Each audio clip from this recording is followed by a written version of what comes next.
Evening. How is everyone tonight? Anyone who's joining, welcome. I don't know who's online right now, but I just wanted to welcome everybody. Let's see. Right now, it looks like we've got one person. Kind of curious who that is. Trying to load up the chat here. I see Knife Guy 81 left a comment. Tyler, how you doing? Welcome this evening. How are you, sir? So far, it's just you and I. Oh, we got a few more joining, so here we go. Welcome to the live stream and giveaway tonight. Mind of Milton, welcome this evening, Milton. Appreciate you joining. No problem. I understand if you're in a meeting. Just appreciate you popping in no matter what. So let's see here. We got a few more people joining. That's cool. That's cool. It's been an interesting week for me. I'm really sore today. We cleaned out the garage and I realized I saved a lot of boxes. Not as many boxes as I saved for my knives though. My knives is a whole different sort of level of box saving. I've noticed that. How about you guys? Do you save all the boxes for your knives with the chance that you might possibly sell your knife? Good evening, Bob. Welcome this evening. Yes, we are addicts and we know it. First step of admitting or knowing that you're a knife addict is admitting you're a knife addict. And let's talk about those knives so we can keep encouraging that. Just kidding. Now, if it's a problem, then I suggest maybe you log off. But if it's not, and you just enjoy collecting knives, then stay on and talk some knives. It's been a very tiring weekend for me. We completely redid our garage and hung everything up on the walls and reorganized everything and threw out a bunch of boxes and stuff. So that was my big week. I actually thought I got a Grail knife in this week, and I was a little disappointed about that, and I'll talk about that a little bit later. But yeah, I finally got a hold of a knife that I was super excited to get, and it was not the same experience I had with several other knives, or the same manufacturer of other versions. And I really believe that I probably didn't get. I think mine's a little off, but you know that happens. All right, good evening, Homer. Welcome. How are you? Thank you for joining the live stream. We're just getting started. People are just trickling in, so we're just going to kind of just talk a little bit about the week and see how everybody's doing. Bob?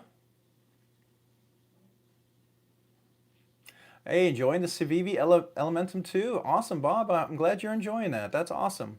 That's awesome. Yes, Dave, it was my McNeese. So I've handled a McNeese Mac 2 3.0 and a 3.5. Loved it. And it was always my girl knife after handling that for the last year and a half, right? And I got it. Super excited to get it in. And the detent was unusually strong. And I don't mean like it's just a strong detent. I mean, it was sharp. Like you once you got past it, everything was fine, but it was an unreasonably sharp detent at one point. And it didn't allow for any reverse flicking. Dave, by the way, welcome if I didn't say hello. So I was extremely disappointed with that. I'll just say that. I did reach out to McNeese, and I reached out to DLT where I got it from, and I'm going to probably be shipping that back. I'd like to get another one because I really think this was not a good one. So we'll see what happens.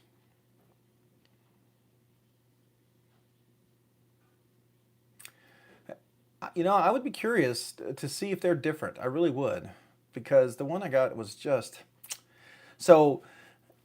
Tyler, I'll tell you what happened. Mine it was like a really crisp, super strong detent, right? And when I tried to flick it, it would not. It hurt the finger flicking it right-handed. And typically I've never had that issue with a McNeese, right? It's always buttery smooth, beautiful. I mean, it's got a good detent, right? And it's got to have a nice little pop and everything, but it locks in there well, but everything is smooth about it. I mean, it was smooth closing and it's smooth once you get past it. It's just buttery smooth. But to deploy it, it just would not deploy really easily right-handed with the right thumb or left-handed with the left thumb, right? And then when you reverse flick it, I've messed around with a McNeese 3.0 and 3.5 and had no issues reverse flicking it. I know some people, can't reverse flick some knives. Sometimes they're just hard, right? But I've never had an issue reverse flicking. Hey, Dwayne, welcome this evening. Appreciate you joining. Yeah, Homer and Bob and everybody else is here. So, oh, now KGB, what? Oh, we got KG81. Did I miss KG81? I might have missed KG. Oh, Knife Guy 81. Oh, okay, yeah, yeah. No, okay, so you're abbreviating. That's a good idea. I can see that.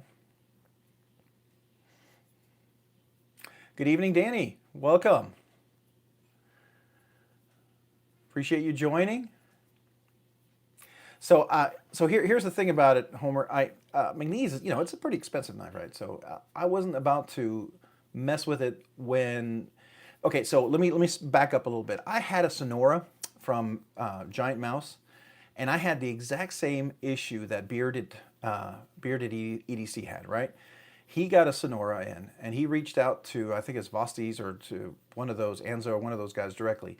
But he could reverse flick it right, it was okay, but left reverse flicking it, you couldn't. If you touched it, if you like breathed on it, that detent would, the detent bar, if you had any pressure at all on the frame lock, it wouldn't allow you to reverse flick it, right? So like right here, by me just putting my finger on like this, and if I were to attempt to deploy it like that, it wouldn't move. It would literally lock in. And talking to Knife Nerdery and some other folks and engineers and stuff like that, I think what it was is the ball was out too far, and probably the detent hole was at such a point that when the ball hit, it was like a 90-degree angle. What you want is you want it at a sort of an angle so it has enough to hold it, but that angle is not the full force, right? And so it should be a gradual slide off and on.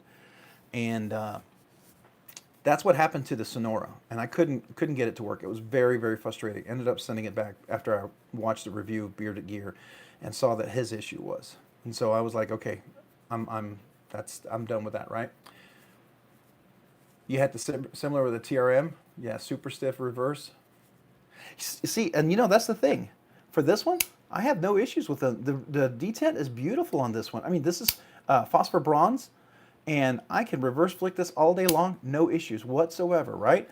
So I know, I'm familiar with a lot of detents, and I've tuned a lot of detents, right? And so I was willing to try to tune it if I thought it was workable, but it was one of those where you attempt to reverse flick. Now, there was one of the subscribers we've had here. Good evening, Buzz. Yeah, welcome. Electric Buzz, hello. All right.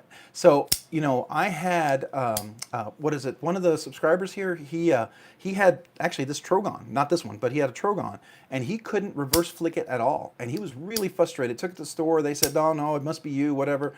Got another one from I guess, an online retailer, had no issues whatsoever. It was that particular knife. And sometimes you have knife where the detent is unusually strong, and that can be the lock bar is too much pressure, right?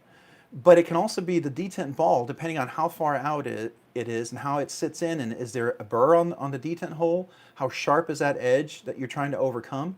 So, I reached out to Jonathan McNeese on Instagram, and we were talking back and forth, and so I actually took it apart just to look at it because I wanted to see. I didn't want to mess with it, but look at it and see.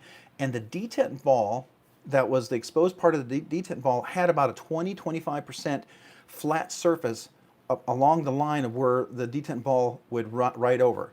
And I've never seen that before. It's almost like it was chipped off because it's a ceramic ball, or it was worn off or something, but it wasn't perfectly spherical. And you want that spherical. That's what gives you that slide on and off, right? When it's flat like that, it'll lock in, especially if there's an edge somewhere, and if that flatness had occurred because it deformed the ball in some way. So I really think it was something to do with the detent ball. The problem is, obviously, you send it back. They're sold out so fast. I don't think I'm going to get another one. I asked Jonathan McNeese if there's a chance I could, so we'll see if I can, because I sure would like to. I mean, it's been a Grell knife forever. I love my Otto.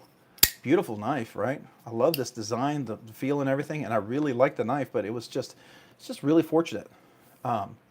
And I've had those types of thumb studs. I have them on my Dark Bolt, and they just hurt. And I'm like, that shouldn't be that. And they didn't hurt on the 3.0 and the other 3.5 that I was actually I've deployed and used. So I know it's not that. So anyways, that's my disappointment this week is, the Grail came in and the Grail was not. So it is what it is, right? It's unfortunate, but, hopefully there's going to be a replacement because I really would love to have that in my collection. But if not, then we'll go on. But it's not usable. It is not usable. It's going to be a knife I won't carry because it's just too uncomfortable to deploy. And I don't have a problem deploying knives. Thumb studs don't scare me. They're not an issue, and I can deal with the strongest thumb stud. But that was unbelievable. Hey, Gingerfisher, welcome. Homer Feltus, yeah. Hopefully I can get it right for you. I think Jonathan McNeese is pretty nice, and I think he might, hopefully we can get something done. That's what I'm hoping. Yes, that is a Manix 2 you're seeing right here. Now I did get the Rock Scale Designs scales. These are the linerless ones. And this is the Flytanium ball lock or cage ball cage lock insert here as well. And I did get a ceramic ball. I got that one from OCD for EDC. He sells a little a spring, a ceramic ball, and this Flytanium titanium liner there. So, but these scales are really, really nice. Makes this super light. And already the action on this is just ridiculous. I mean, and you see this drop shut, and that's being locked in, nice and solid. So yeah, just really nice.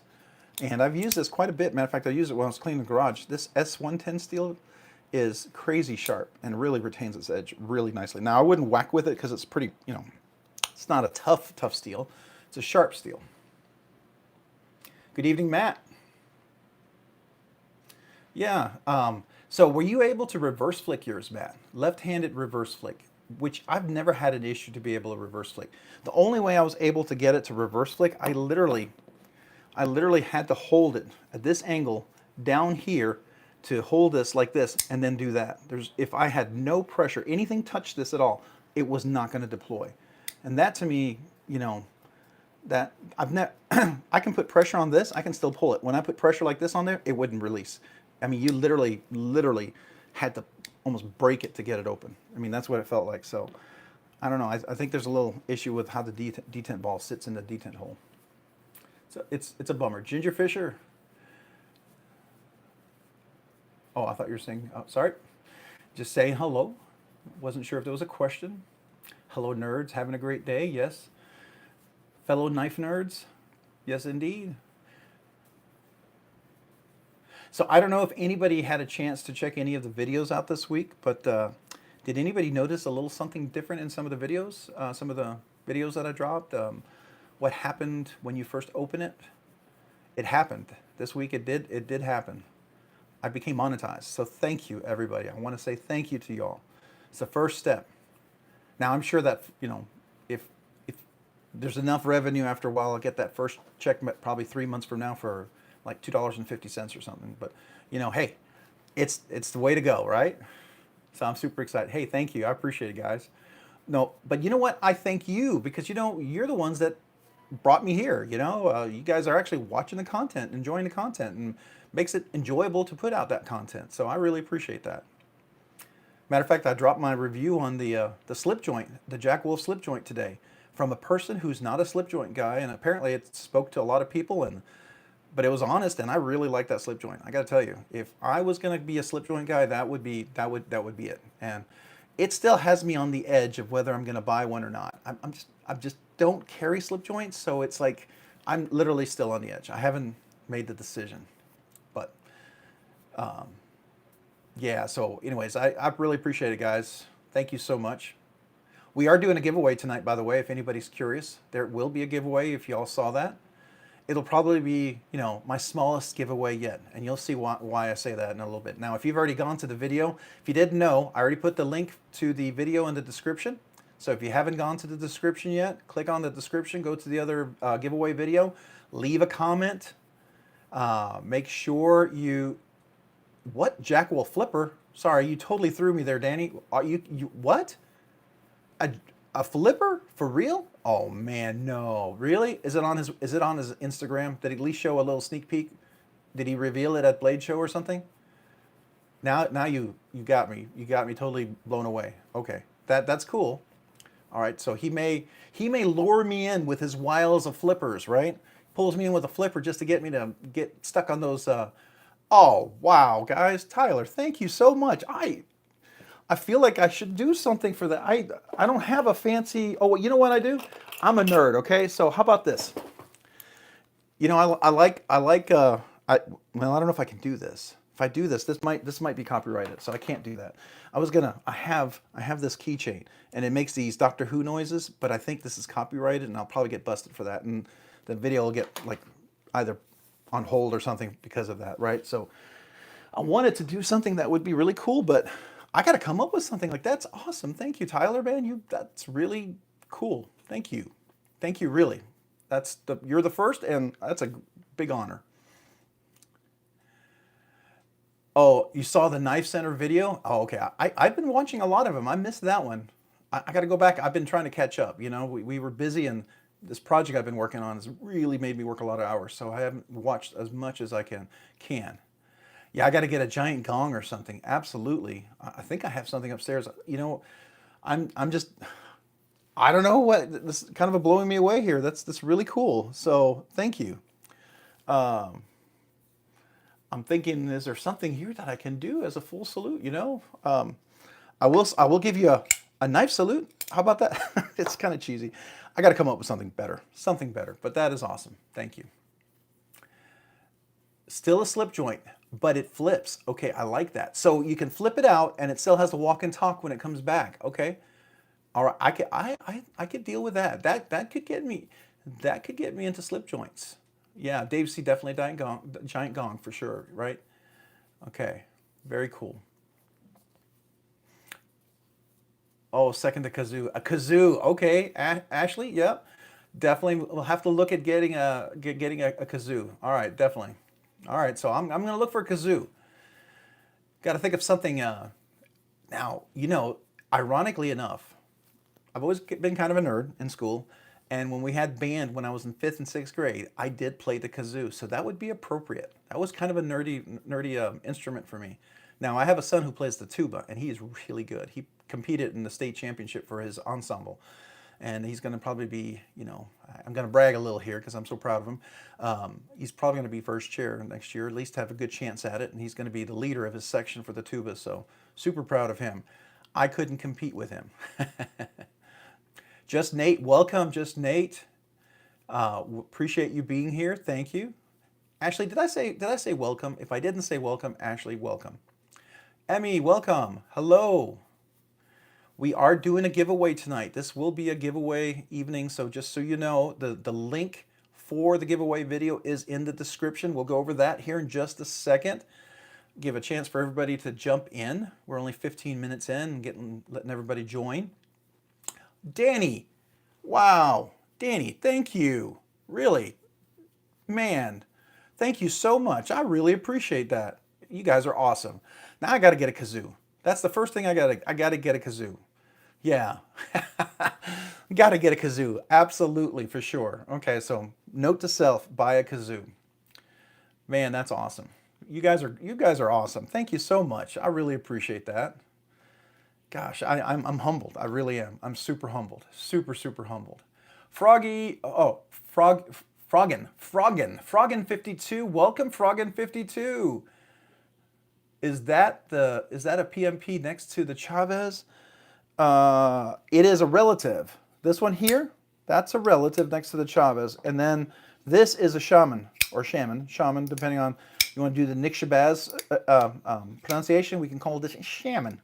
This is a shaman, right? That's Nick Shabazz kind of pronunciation, or a shaman, if we want to be proper. No, it's not a PMP, unfortunately. I don't have a PMP. I haven't gotten one of those. David, welcome. Welcome. A kazoo. Everyone likes the idea of a kazoo. So, all right, so we're going to have to do a kazoo. Danny, I'm going to have to do a kazoo for both of you guys. You guys are awesome. I am totally humbled by both you and Tyler. Thank you so much, guys. Everyone seems to like the kazoo. Okay. Hey, Mike, welcome. Thank you for joining. Yeah, we are doing a giveaway tonight, and appreciate you being here. Hey, Electric Buzz, I understand if you're at work. Just appreciate you being here, hanging in. Just an honor to have you here. Leela, welcome. Welcome this evening. It is a giveaway night, so don't forget to check the description here. You know what? Since we're 15 minutes in, I'll go over this real quick, just so for anybody here who hasn't done this before, I'm going to go ahead and go to the video real quick. All right, so, oops, it refreshed. Let me get back to the video. And I'm going to go into the live stream here. Oh, all audio's on. Got to turn that off. All right, so here's the video, right, that we're all in. So, you're going to have to close the chat for a second, and you want to go up here to the description. It'll say more, this little button right here, and this will pop up depending on if you have a phone or whatever. It could be below or to the right, right? And here's the link in here, the RNK GAW, which is giveaway video. So you want to click on this little link right here, okay? So once you click on that, it's going to open up the giveaway video, which obviously is kind of advertisement because the channel is monetized. Thanks to you awesome folks. And Tony, welcome. Welcome. Appreciate you being here this evening. Thank you for joining. Oh, Danny, you guys are awesome. You guys are awesome. So I'm here because of you guys. So I'm very, very, very humbled and appreciative. I'm going to skip the ad. We don't have to see the whole thing. So anyways, this is the video to join. So what you want to do, make sure you leave your comment here. I mean, you can leave comments anywhere, right? But this is the place to enter. So you want to go down here. Oops, not share. Where are my comments? Here we are. Comments right here. So you want to go ahead and just leave a comment. Make sure it's PG. What I mean by that is that it is not going to be filtered out by YouTube filters, because YouTube will filter out if you use certain words and say certain things, right? So just make sure it's clean, because I want you to have a chance to win, and I don't want YouTube taking that away from anybody. Okay, so this is where we're going to do it, and there you see a little hint there of what it might be. Some of you guys might know it's going to be a Civivi of some kind. I think you might like this. This is a cool little Civivi to get. I think once we're going to open this puppy up in a little bit, but just very quickly to review for anybody who's new. All right, anybody who's new or not familiar with the giveaway, you must be 18 years old. At least the person I'm shipping to must be 18 years old. All right, so if anybody's under 18, get your parents. Get your parents to contact me, and not you. Okay, and then you must contact me within 7 days at the channel's email address, and that will be. Let me get the paper over here. That will be right here. So I'll go ahead and put this out. It'll be here at robsnerdyknives@gmail.com, right? So you got to contact me. So when you contact me, you're going to provide me your USA, continental USA shipping address. And that has to be able to be shipped in a small flat rate box. And the reason why I say, note, any return shipment, forfeit, surprise will become part of the next giveaway. And the reason why I say that is because whatever you type into that email, I'm going to cut and paste right into my USPS app, and I'm going to create a label directly from that. I'm not going to change it. I'm not going to write it down. I'm going to cut and paste it, okay? So make sure it's correct. And then by contacting me, if you're chosen as the winner, you acknowledge that you're going to adhere to your states and local knife laws, okay? So just that's your acknowledgement. And then before we do all that, we're going to do a quick confirmation of who you are. Super simple. Send you an email, little screenshot, show you exactly what to do. It's super easy. A lot of the folks have already done it. It's not difficult. This is a way to protect the channel. Hey, we're almost at 2,000 subscribers. Can you believe that, guys? 2,000 subscribers. Hey, Norman Invader, welcome. Tracy, welcome. Thank you. Thank you for, I appreciate you loving the channel. Thank you so much. I appreciate that. Who else we got there? Mike J. Oh, man, thank you, Mike. I appreciate that. Thank you. I appreciate that. Just we're going to confirm who you are. As the channel grows, I want to make sure we protect those who win. I want you guys to get your prize. Okay, so that's why I do that. It's super simple, but it's a way to confirm that you are who you are, because believe it or not, there are people who will want to steal the prize. And hey, as the channel grows, I got the feeling that, hopefully some of the knife retailers and some of the manufacturers might be a little more generous, because hopefully they'll see there's a whole bunch of people watching, and a whole bunch of people, maybe buying knives or encouraged to buy some knives that we get to talk about. And maybe they want to be a part of that, and we can share some of that, right? But we're always going to be honest. I'm going to be honest. I'm not going to cater in to anybody who's willing to send in a knife or do something like that. I will always be honest. But you know me. I love knives, and I try to find the purpose and good in every knife. As long as it's safe and it's got a function, I really do. So, yeah, I know. Thank you, Tracy. Almost 2K followers. Can you believe it? Hey, Rocky, welcome. Cooking, of course. What are you grilling tonight? Hamburgers. I was expecting you to say porterhouse or maybe filet mignon or something like a New York strip or something like that. It's like we still got to do that Rocky's Grillin', Rocky Graham's Grillin' channel, right? That actually kind of rhymes, right? Rocking Rocky's Graham Grilling Guy or something like that. That could be your channel name. You may not like that. I'm just coming up with something, you know. Oh yeah, look at that. You're doing Oh, you're doing chicken. Okay. Actually, I assume you're grilling chicken, or is that just you're just, you know, saluting him with a drumstick? So Rocky, I don't know if you saw this week, the channel actually got monetized thanks to everyone. So I want to say thank you to everybody. It's really awesome. I'm very, very, very Graham's Griller. Yeah, I like that. That's kind of catchy, Danny. That's pretty catchy. I could see that. If Rocky had the time for it, that would be really cool. Maybe Rocky down the road, that's something you could think about. You know, doing a little grilling. You could have like once a week or once a month kind of grilling little literally fireside by your pit chats. You know, and talking about grilling. You could become the next Bobby Flay. Pan fried it's raining. Oh, it's raining. Ah, that's a bummer. Well, maybe get a giant patio or something, right? We have a pretty big patio in the back, so I can usually grill out there. But there are days when those storms are pretty bad. I mean, the rain's going at 45, 50-degree angle right at you. Rocky Mountain Ice. Yeah, that's not quite the same kind of grilling I was thinking of. I believe that's an acquired taste, so we'll just leave it at that. Oh, you're there, and he's cooking supper. Oh, nice, nice, Ashley. That's cool. You have to tell us. You know, is it pretty good? I'm sure it is. Bam, boom. There you go. Very cool. All right, so real quick for everybody who's joined, we got a bunch more that joined recently. Don't forget to go to the link in the video here, tonight's video, the live video. Just real quick, when you get out of the chat, you're gonna have to close the chat. You go into this description real quick, hit the more button. This is gonna see a link right here. Click on this link to get to the giveaway video. This is where you want to enter. Now it's gonna have a little advertisement because the channel got monetized this week. So thank you, but sorry if that bothers you, but I'm appreciative. And then we're in here, you're gonna leave a comment. Make sure it's PG and clean. You know, YouTube filters don't filter out your name when we do the picker, right? But I just wanted to show you that. Go ahead and leave your comment there. That'll get you entered into the giveaway. We'll do that here in probably about 5 or 10 minutes, okay? That's what I'm guessing, depending on if the numbers kind of jump up a little bit. We'll wait just a little bit for a few more folks. But that's what we'll do. Make sure you go and enter the giveaway tonight. And you know what? We can talk a little bit about that here in just a second. He's pretty decent. I bet. Sounds good, for sure. I like to grill steaks, and I do pretty good with the vegetables on there, but I like steaks. Barbecue chicken, I'm told, is pretty good. I'm told it's not too bad. I do like to do steaks. I mean, now I have a competition in the house for the steaks. I've noticed, so I gotta step up my game in the steaks. My sister-in-law's here, and she's been grilling some pretty good steaks. So you know, I gotta put on my apron and really get busy with that, because she's throwing it in the ring, right? So I feel like I got a throwdown, you know, with her as far as cooking. She'll just laugh at that anyways, I'm sure. Hopefully she will. But honestly, you know, she makes the best ribs. She really does. She makes really, really great ribs. So I'm not going to compete in that way. She wins that one every single time. And she does a really good filet mignon. I will nod my head and tip my hat to her on that for sure. Absolutely.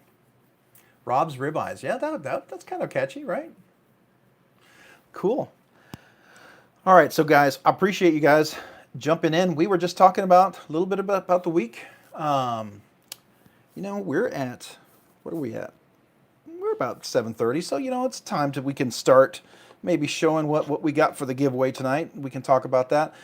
By the way, I will talk about this week. There was something that I did work on, and oops, right here. I'll leave that one here. If you're curious, this is a Spyderco Manix 2, if you're not familiar with this, and has S110V steel. This is the Rock Scale Design titanium textured scales, and it's linerless. It took out the liners that are in there. So if you like the jimping that was on those liners, this may not be for you. But there are other, like Flytanium and Rips Garage Technology, RGT, I believe that's the acronym for it. They use the liners, so you can still have the jimping. But I like this one as a kind of a gentleman's carry, and especially because this is if you can see this, it is CPM S110V. So CPM S110V. I don't know if you can all see that. So, and I just noticed something. Is my camera maybe here? Hold on a second. I'm going to see if the camera is a little. Look like it might have a little. Maybe I touched it before we started, and if I did, I'm sorry if it was a little smudgy. See if that helps out, because I noticed it was kind of reflecting the light there, like it was something was in the camera. So hopefully that's a little bit better. But I like this as a gentleman's carry. I actually used it in the garage this weekend when we were cleaning on there, and it's really, really, and the action is just beautiful, and it's locked in there, nice and solid. Definitely, maybe check this out. This makes it just a really nice little knife and everything. So really enjoying this one a lot. Been carrying it quite a bit. So, all right. So let's go ahead and talk about what is the giveaway. Tonight we are doing a Civivi, and it is another Elementum, but this is the mini Elementum. This is the smallest giveaway I've yet to give away, right? But by far not the smallest. Still a really wonderful Elementum. So if you're not familiar with this, this is a pretty cool little Elementum. Comes with a little key, so get this out, a little keychain ring that you can put in there, right? So this can be attached to your keys, okay? So it has a little key ring there for it. And this is hand rubbed brass scale on this side, and it's a full flipper. And this is a, I believe, is this titanium on this side? I think this might be brass on that side too. I think this might be titanium actually. And actually, you know what? We can double check that real quick. Let's see, make sure it's not steel. Ooh, I just hit the camera. Oh no, this is steel. So steel on this side and brass on this side. Okay, so this is hand rub brass finish on this one, and then steel on this one with a frame lock. And so this is a frame lock, and it's a flipper. And watch this, it flips. It actually flips. And this is Nitro V steel. I just did a little stropping on there, and so I got the blade nice and sharp again. It wasn't dull actually, but I like to have it really, really sharp. That's just me. But so this is a great keychain giveaway, and you can actually get it to drop. I mean, put a little oil in there. I haven't really done much with this, so it's probably needs a little bit of oil. Maybe I'll put a little drop in there and you can get that action going. But it's a great little letter opener, something you need. I almost think, you know, if you don't have a little itty bitty knife with you, this would be a great little knife. I mean, this is like a full Elementum, and it really does flip. And you can see, I can actually close that with a shake. So there you go. What do y'all think about that one? It's a cool knife. This is actually, this is a legit Civivi. So you can see right here, it's the Civivi Mini Elementum right there. Yeah, so I'll go right here. So you can see right here, Civivi Elementum. This is the black hand-rubbed brass presentation handle with a gray hand-rubbed steel lock side handle. Gray hand-rubbed 14C28N blade. Oh, this is I thought it was Nitro V. This is 14C28N? Oh yeah, it is, 14C28. Oh, it's even better. Oh, this is good. This is, you know, this is pretty awesome. 14C28N is really good steel. I like that better than the Nitro V, by the way. So there you go. Hey, Ninja X-Blaze, welcome. Welcome, welcome. Chris Howell, welcome. Yeah, this is definitely a great fifth pocket one. You can absolutely do that, or add it to a keychain or something like that, or have it on a backpack. You know, whatever you'd like. I think it would be really, really cool. Yeah, your wife would steal that. I could definitely see that, right? You put it on her keychain or something, have it in the car. So there you go. This is the giveaway tonight. I think it's a cool little knife. I really think that would be a fun little giveaway. And just so y'all know, I do have, we're getting close to that 2,000. So just to kind of, you know, kind of whet everybody's palate, I have at least, yeah, I have 3 knives, most likely that, yeah, I have 3 knives I'm going to be doing for the big giveaway. And again, you know, these are things that I buy out of my pocket. So now with a little bit of monetization and some of the very generous people, by the way, thank you to you 2 guys out there. I do have, you know, a little extra funds that I can, but I'm going to be giving 3 nice giveaways. I'll talk more about what they are. I think there's going to be one I think very nice knife. I mean, as far as, you know, giveaways, right? I mean, if I had 100,000 subscribers, that would be different, right? You're talking a young channel and me purchasing everything. They're definitely going to be more than $50 knives. Okay, I'll just say that much. Probably, I have one that's definitely over $100. Probably it's more than 150, about $150, $170 knife. That's going to be one giveaway, right? And then I have a couple other ones. One that's going to be about a $90 knife. I think it's really nice. And then I have another one that's going to be about a 50. Well, it'll be about a $70 knife. Okay, so those are the giveaways. I think very nice giveaways, and I think you will like those. I think there's some cool knives. I'm really excited about that. So, but tonight, yes, I am monetized, just Nate. That happened this week. So if you look at some of the videos, you'll notice there's a commercial that pops up. That means that I'm actually monetized. And Dane, welcome, welcome. On the side is yeah. Oh, on that size, really, does it really matter what steel? You know, you're right. It probably doesn't, but I will tell you that if you use this in a 14C28N compared to something like a, you know, 440 or something, this will retain its edge. And by the way, it's hollow ground. I don't know if you can see that. It's hollow ground, which really makes this a very nice slicer. So if you're cutting envelopes, letters, this is really nice.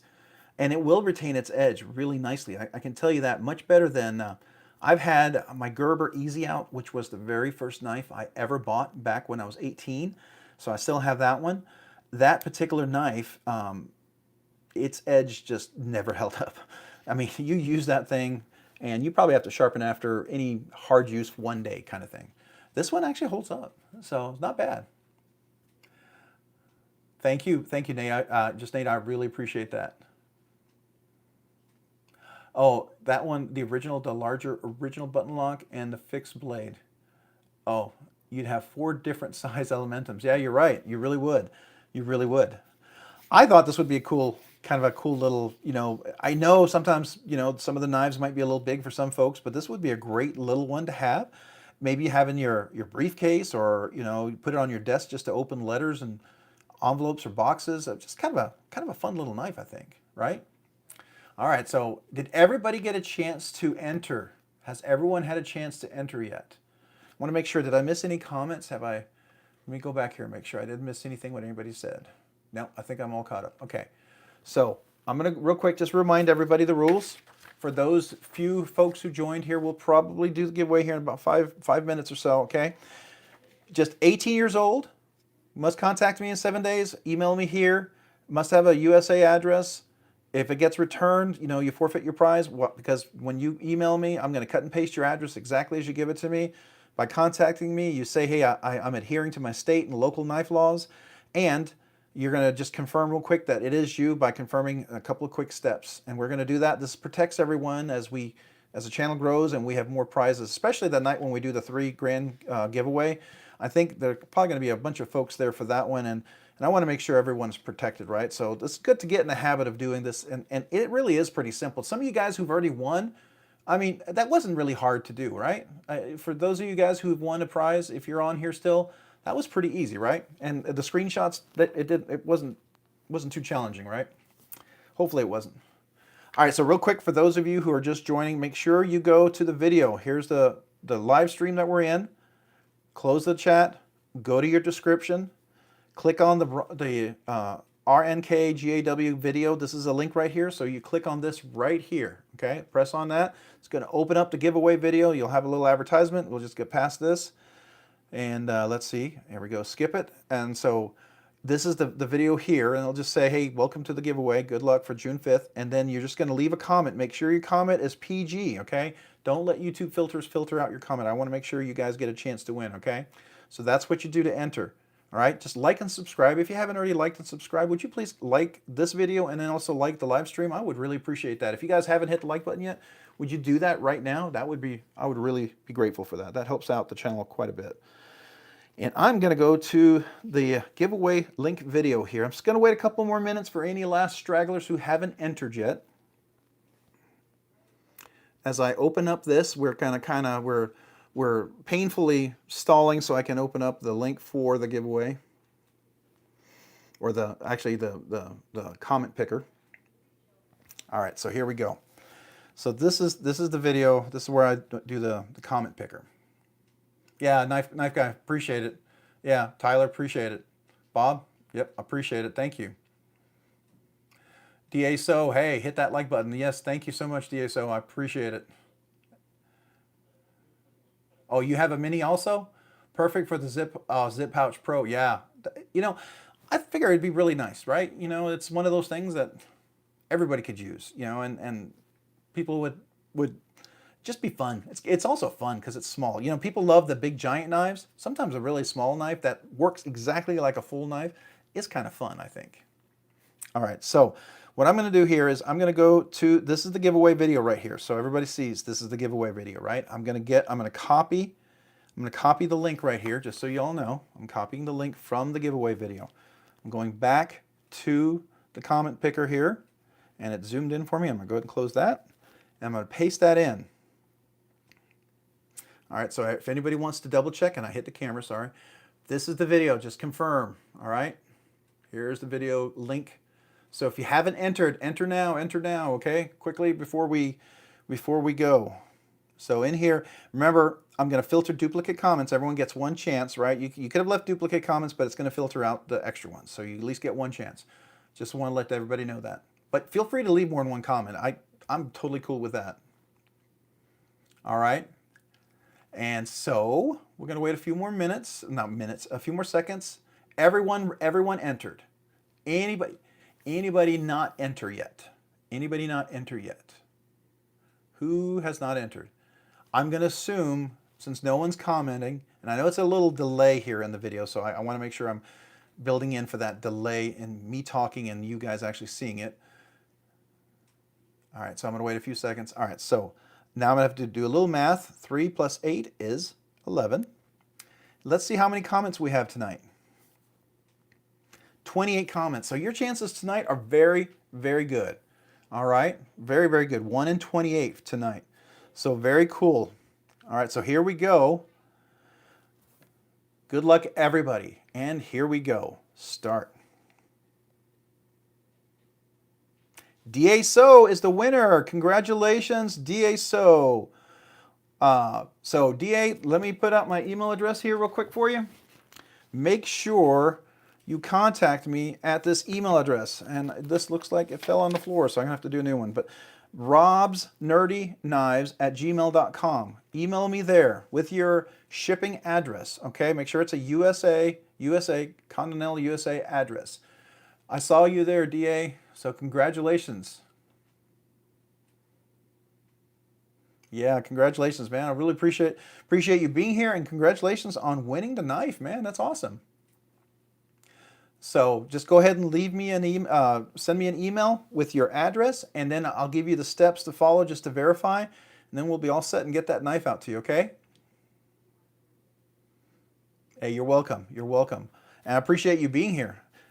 All right, guys. So I know that some people were here just for the giveaway. I appreciate you being here, and I know some of you guys are going to head out, so thank you. Chris Howell, yay. Appreciate you being here. Oh, Beefer Baron, hey, welcome. I don't think I said hello yet to you. I'm sorry, but welcome. I appreciate you guys being here. If you are heading out, thank you for joining. And those of you guys who want to stay, we're going to talk knives. All right. So I'd love to hear some good knife stories. I have a few this week, some kind of interesting stuff that we can talk about.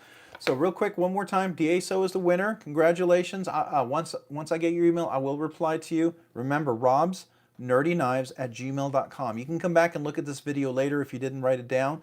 This will still be up, and you can scroll through to this section. We're about, how many minutes are we in? We're, where's my time? Where's the timer? It's up here somewhere. Oh, we're 44 minutes in. So about 40 minutes into the video, you can go back and check it, all right? All right, so I'm going to put this off to the side, and I will get that out to you. Very cool. So thank you, guys. I'm going to move this up here. So these are this is some of the knife stuff that I had this week. I'll just put it up here. You know, this was the week of the Grail that was not. It was kind of a very disappointing Grail knife week. So we'll talk about that in a second. I don't know if anybody's ever had that kind of experience where your Grail knife week was kind of a letdown. Mine was, unfortunately.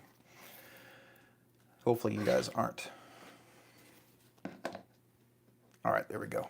Got some what they call eye candy back in the picture. Oh, I think that might be cut off a little bit, so we need to drop that down. No, it looks like it might be in. I'm just watching the camera real quick and make sure I have everything on screen. What I see on my screen for the camera here and what I see on the actual what's being broadcast is different. So there we go. Hey, you finally ordered a Devo Stout. I do like my Devo Stout. Here's my Devo Stout.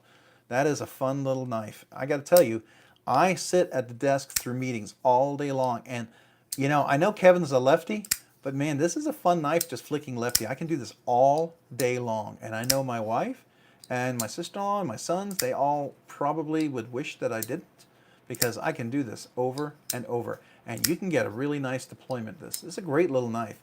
Beautiful contoured scales. Man, it's just so comfortable. It works so well. I mean, every time I use this, I probably cut almost every box that I open up here with this one most of the time. So it is a cool little knife. Great deal. 14C28N steel, which I think is fantastic. You almost can't go wrong with that. It's a good steel.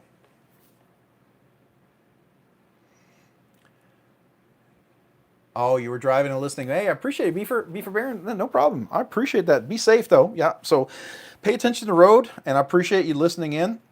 I have done that many a times. Listened in to live feeds when I'm driving. I do that myself. So. Oh, I love that mash, by the way, just Nate. And I'm about to finish up the review and get those back out to you, just so you know. So I've been trying to get a bunch of the knives. I have a bunch of knives in, and I'm trying to get them all wrapped up and get them out to everybody, right? So that's my goal early this week to get those out. I'd like to get it out to you, hopefully, if I can, by Wednesday, all right? So I don't want you to think that I've forgotten, and if this is, I want to make sure if it takes if you feel that you need the knife sooner, let me know, okay? Because sometimes I'll take a couple of weeks and maybe a little bit longer. I want to make sure that doesn't... that's okay with you, okay? And if it's not, please let me know, because I don't want to disrespect the fact that you're allowing me to borrow it. So, but I do like it. I do like it a lot. Matter of fact, I asked Kevin, Lefty EDC. I said, hey, you know, since Blue Creek, you know, decided they're going to be closing down because I think he had a job that involved more work and he couldn't really do both. Are you going to release that anywhere else? And he said, absolutely, he is. So there is. He revealed in his live stream, and I think we talked about this last week, he is going to have another version of it. So I'm really excited because I really want to get one. I like that one. That mash is pretty nice. Oh, the regular stout. So I haven't tried the stout. That was his first one, right? I like the pony stout, but you know, did you hear that he's going to have a premium version of the pony stout? It's going to probably be like 20 CV steel, and it'll be titanium scales on that one. That's going to be pretty sick. I think that'll be really cool. The stout does look pretty cool. Now, does anybody here have a stout? Anybody here have a stout or had a stout? How is the jimping on it? Because it looked like it was pretty square. You know, sometimes it can be square like that, and it can still be very comfortable. For instance, like here's the Enter Demco 8020, and it is pretty square around here, but it's pretty chamfered and pretty rounded, so it's not uncomfortable, and so it can work, right? Even here you have the McNeese, and it's still rounded enough that none of this is sharp, and I wasn't sure if that was I assume it would be as nice as it is. You need a version 2 of the Mash 2, yeah. So you already have a version 1 Electric Buzz? Oh, and just Nate, it sounds like you both have it. That's cool. Hey, Me With Knives, welcome. Appreciate you jumping in. Thank you so much for being here. Hey, we were just talking knives and letting everybody know, you know, we've been talking about some stouts and some Devo knives tonight, chatting a little bit up about that.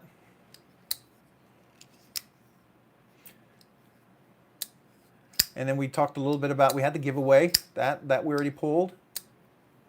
So the one I got online, yeah, so we talked about that in the very beginning, Danny. It was, I reached out to John McNeese about it because when I got the Mac 2 3.5 frame lock, I'll tell you, it's here, but it's probably going back. The lock on there was was way, way too tight. And I mean, it's a beautiful knife. Don't get me wrong. Here, drop that clip. The problem is there's a really sharp detent on this thing. I mean, the buttery action is just ridiculous, right? You know, you've got that. I can reverse flick it like that, but I can't for the life of me. It's totally locked in there. Any pressure, you touch anything up here, you can't reverse flick. And I can easily reverse flick it this way, right? And I had a similar issue with a Sonora I got from Giant Mouse, and I had to return. There was an issue, and I would have thought that maybe it was me, but Bearded Gear had the same issue, and when he got a replacement, his was perfectly fine. And here's the reality. I've handled a 3.0 and a 3.5, and I was reverse flicking it left and right, and there's a sharp detent. And I'm not talking a tough detent, but once you break this detent, it's just this really, really sharp point. Once you get past that, there's like, it's gone, right? It almost makes me wonder if the detent ball is seated weirdly or the detent hole is not quite there. So I spoke to Jonathan McNeese, and I actually took this apart and took some pictures.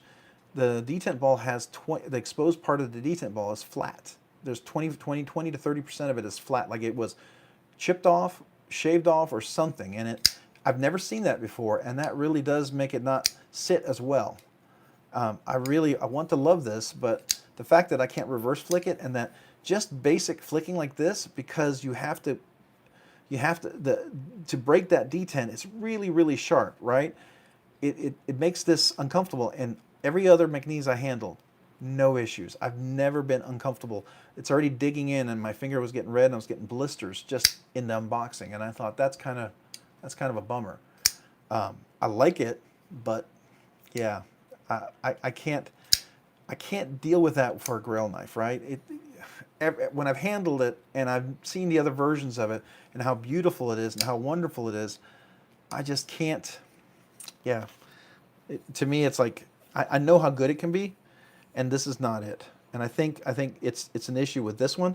My only worry is because it's sold out so quickly that returning it, they're not going to have a replacement, so it means I'm back on the hunt again, right? And that's kind of a bummer. So I asked Jonathan if there's a chance that a replacement could be provided, because I really would like to get it, but I'm not holding my breath. Because I mean, it's a beautiful knife, but I just that's my yeah, that's my story. It's kind of a bummer. Hey, Me with Knives, welcome. Appreciate you joining. Yeah, I do. I hope I can get a replacement too.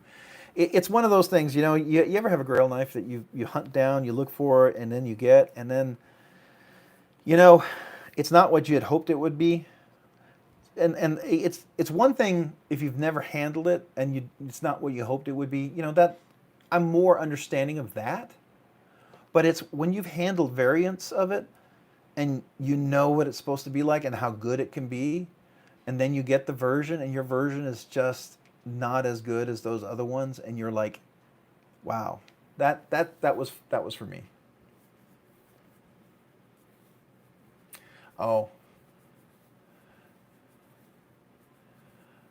I would hope they keep a few extras for replacements. Yeah, you know, I know, but they sell out within seconds. I'll tell you, when I got on there, I had it in my cart in 10 seconds, and I was checking out within 20 seconds. And when I first went to the cart, it said it was already sold. And I went back, and it was still in the cart, and then I reprocessed it, and it actually processed. And so I was like, okay, so I thought I had lost it. And then when I went back 30 seconds later, they were all gone. Hey, Mind of Milton, welcome back.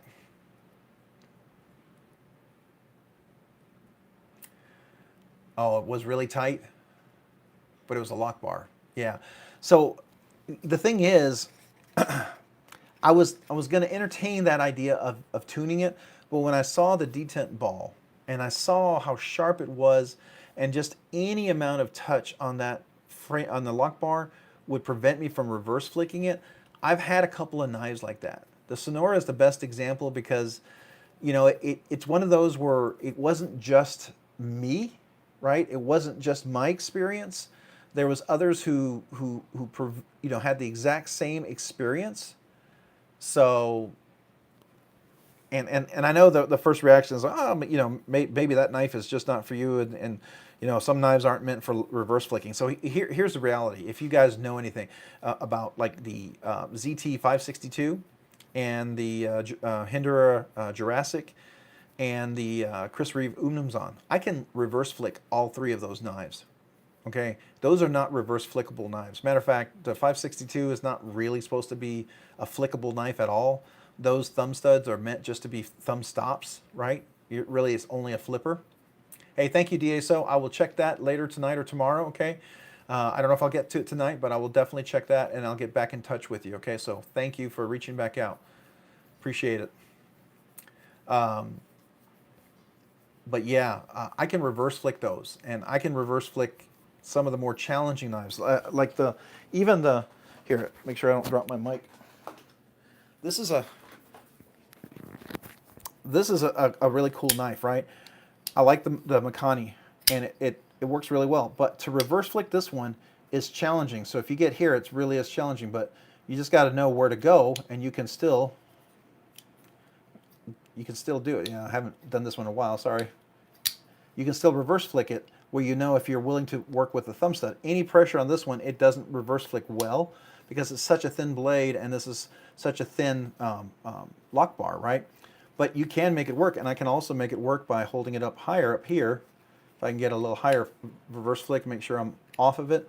Now I have to practice this one because it's kind of an unusual one. I've seen Lefty do this because he does this a lot, obviously being left-handed, but I can get this one when I carry it regularly to reverse flick, and it's really challenging, but it's one of those where a lot of people typically can't. Now, if you have larger hands and you can move around, or smaller hands, it sometimes makes it easier. I get that. But the McNeese, man, I've handled it. I've handled it. And I've handled the 3.0 and the 3.5. And I loved it. And the reason why it was such a Grail knife was because it was so smooth, you know, front flicking, reverse flicking, right and left-handed. And that's what totally got me so enamored with it, right? And so I know what it can be. So, yeah, they're stop pins, right? The ZT566, they're stop pins. They're not technically flippers, but I can use them just like on some of the Hinders, right? Some of the Hinders that are truly flippers, the thumb studs are really more stop pins. They're not really meant to be flick for deployment or actuation, right? So they're meant to they're hard, right? But I can reverse flick just about anything. I couldn't get the McNeese to reverse flick. I still, just the few times that we just did it, I can already feel where I was getting a little sore from it before, and that's, you know, for a knife, that's the knife that you look forward to and you've been hunting down and you know how it can be, that can be a bummer. So I think this is an exception. I really do. I just hope I can prove that by getting another one. We'll see. Hopefully that'll happen.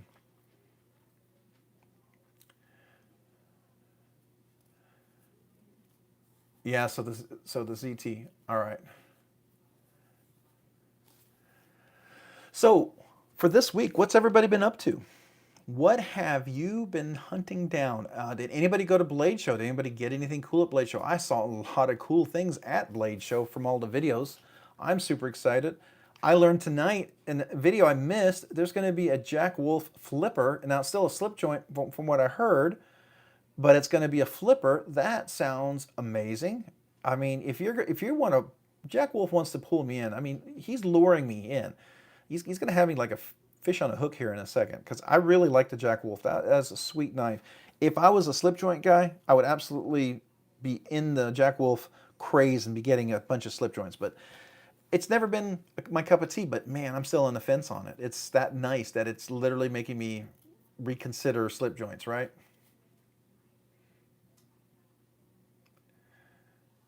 Oh, Nate.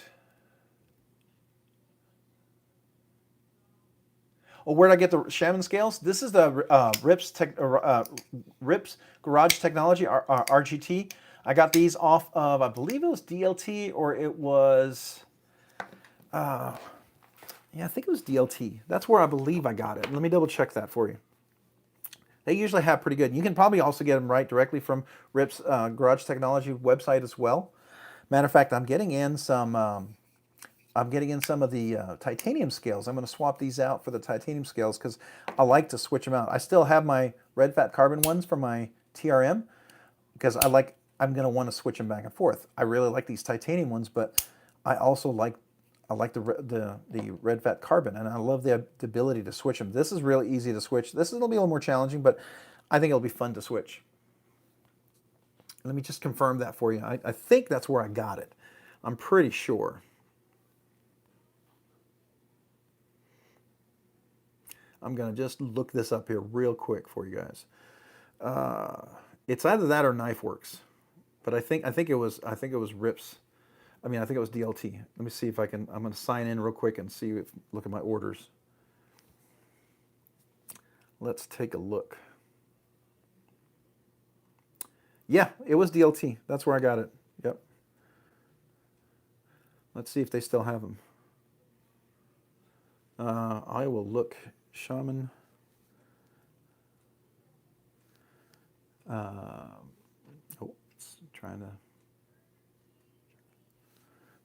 spell correct me here. And they're the fat carbon ones, and this is red fat carbon. Now they have different variants, obviously, of them. Yeah, okay, they've got a bunch of them in.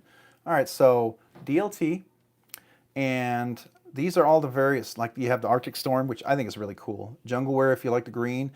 I know this is really popular lately, the Nebula. I'm not a super fan of that one, but I mean, it's cool. I'm just not a super fan of them. I like the Mars Valley. I have that one in the Lander, the Smoky Knife Works exclusive. That's really nice. The Purple Haze is really cool. I do like that one a lot. The white carbon, that's kind of cool. This is the black camo. That's cool too. And then the Black Dunes. The Black Dunes is really cool. If you haven't seen that one, that's pretty awesome. Doesn't look like they have the red fat carbon scales. Yeah, I don't see any of those right now. But it doesn't mean they won't have them back. But that's where I got those.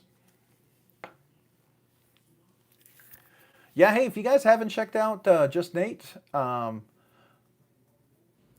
so Just Nate, yeah, I'm pretty sure I've subscribed to every one of you guys. Yeah, you know what? Hey, if you haven't subscribed to Just Nate, go subscribe. He's, let's jump it up. You got a channel, you've got 32, and we're going to try to see if we can get you over 40. Maybe we can hit 50 tonight if we have a lot of people that trickle in and out. But let's try to see if we can get him up to 40. That would be really cool.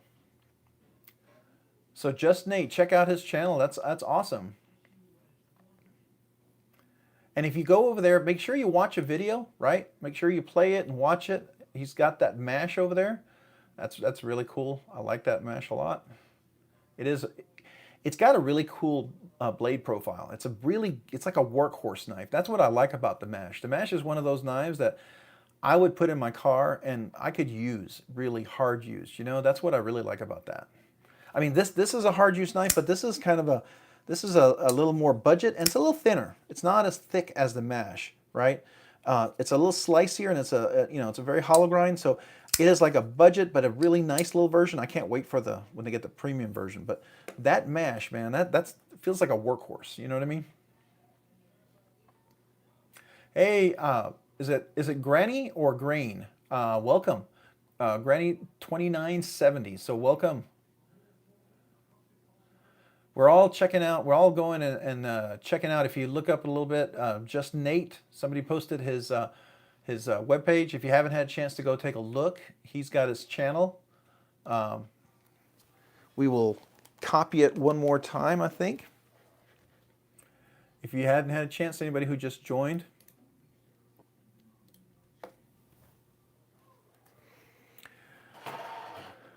And then I know there's several other folks here I definitely would want to recommend as well if you haven't checked them out. So I'm going to try to give shout outs to everybody here. So help me out, guys. And so far I have 2 moderators. I'm always willing to have a couple more. So just let me know if anybody's ever interested in that.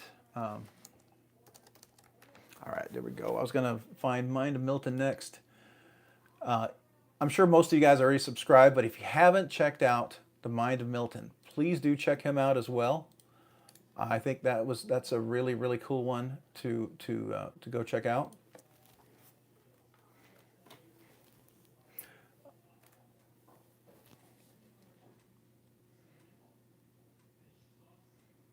Oh, you've been subbed. Okay, cool. Yeah, you can beat it up and not be sad. I do like that. I do like that. Yeah. And you know that 14C28N, the thing about 14C28N is it's one of those steels that you're if you want to abuse your knife, you're not going to feel guilty, because it's a good budget steel, but it's a budget steel, so you're not you're not like it's like if you go out and beat up, S90V steel or something, or LMAX, you might think a little twice about it sometimes. I mean, sometimes you may, sometimes you may not. Like I've used this one pretty heavy duty, and this is LMAX. I like this one a lot too. That one I don't feel as bad, but I will say if I'm going to be working in the yard, I'm going to be cutting stuff where I might be hitting rocks, I'm probably going to be reaching for something like a Pony Stout or a Mash if I can get one down the road when they release another one. Something like that. I think that would be awesome. All right, so who have we not? Who else should we post here for their channel? Who else has a channel that we can do some stuff with, man? Let's see if we can get that going.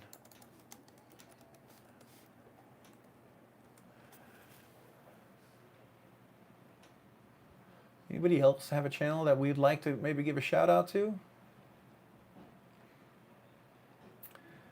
Oh, is I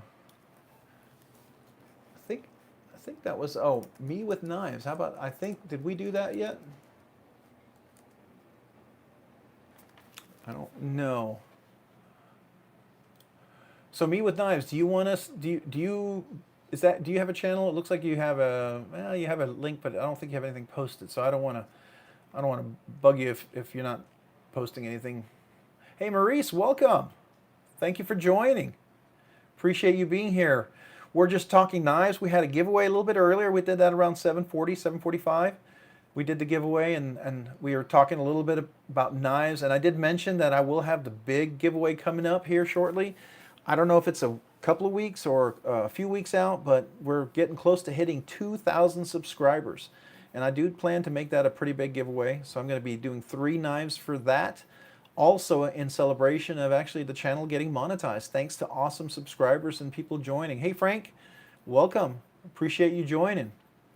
So I just want to let you guys know there is more to come, more exciting stuff coming. So if you missed tonight, don't be sad. There's more things coming down the road. All right, and I just want to let you know about that. Oh, the Kershaw has a Sandvik created 14C. Oh, okay. Okay, and use it exclusively. Their deal expired and everyone now uses it. Okay, so I didn't know that was a Kershaw exclusive. That's kind of cool. I like that. That's pretty cool little information there. I feel like if we had like a little trivia pursuit with you know knife seals or steels, Me with Knives, I want to be on your team. Okay, nothing yet. Hey, when you start Me with Knives, let me know. All right, we'll give a shout out and make sure we get some people to go over there and check it out. All right, but more than happy to send folks. At least get people to say, hey, check it out. Let them know. Hey, Maurice, thank you so much, man. That's awesome. Thank you. Earlier everyone said, I just want you to know, you weren't here maybe, Maurice, but I suppose I have to get a kazoo. And when people donate, I have to use my kazoo. Apparently that was the choice of everybody from earlier. It's Rob's Nerdy Knives, and when I was in elementary school, I was in the band, and the instrument that they gave me regularly was the kazoo, and it kind of fits, right? A nerdy knife guy with the kazoo, but I want to do a shout out, like some people will ring a bell, and I actually had a keychain I thought would be really cool, but then I realized this is probably copyrighted if I play one of these. It's Doctor Who, and it'll hit one of those YouTube copyright things, so I don't want to mess with that.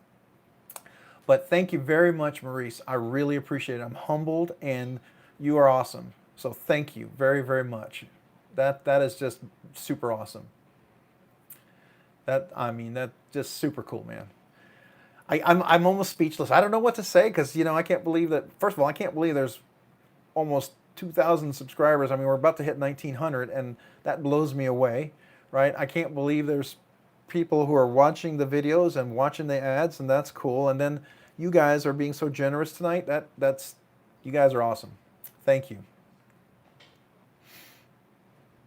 Oh, I yodel. I might scare everyone away if you hear me yodel. Yodel, yodel, yodel, yodel. There you go. That's about as good as it's gonna get. I can't believe I did that. Uh, yeah, yeah. Um, I could do my I could do my Scottish bagpipes. Has anyone ever heard the Scottish bagpipes? You might get a laugh out of this. Okay, I used to do this really really well. Do you want a Scottish bagpipes? I can do that. I am part Scottish, so I can do that. Let me know if you want to hear the Scottish bagpipes. I can do that. It's you might have heard this before, but it might be a good laugh. Oh, that was pretty good. Oh, thank you. All right, here we go.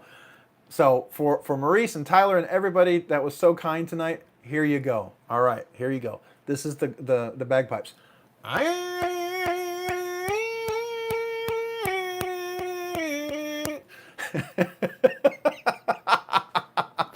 haven't done that in probably 10, 15 years. So there you go.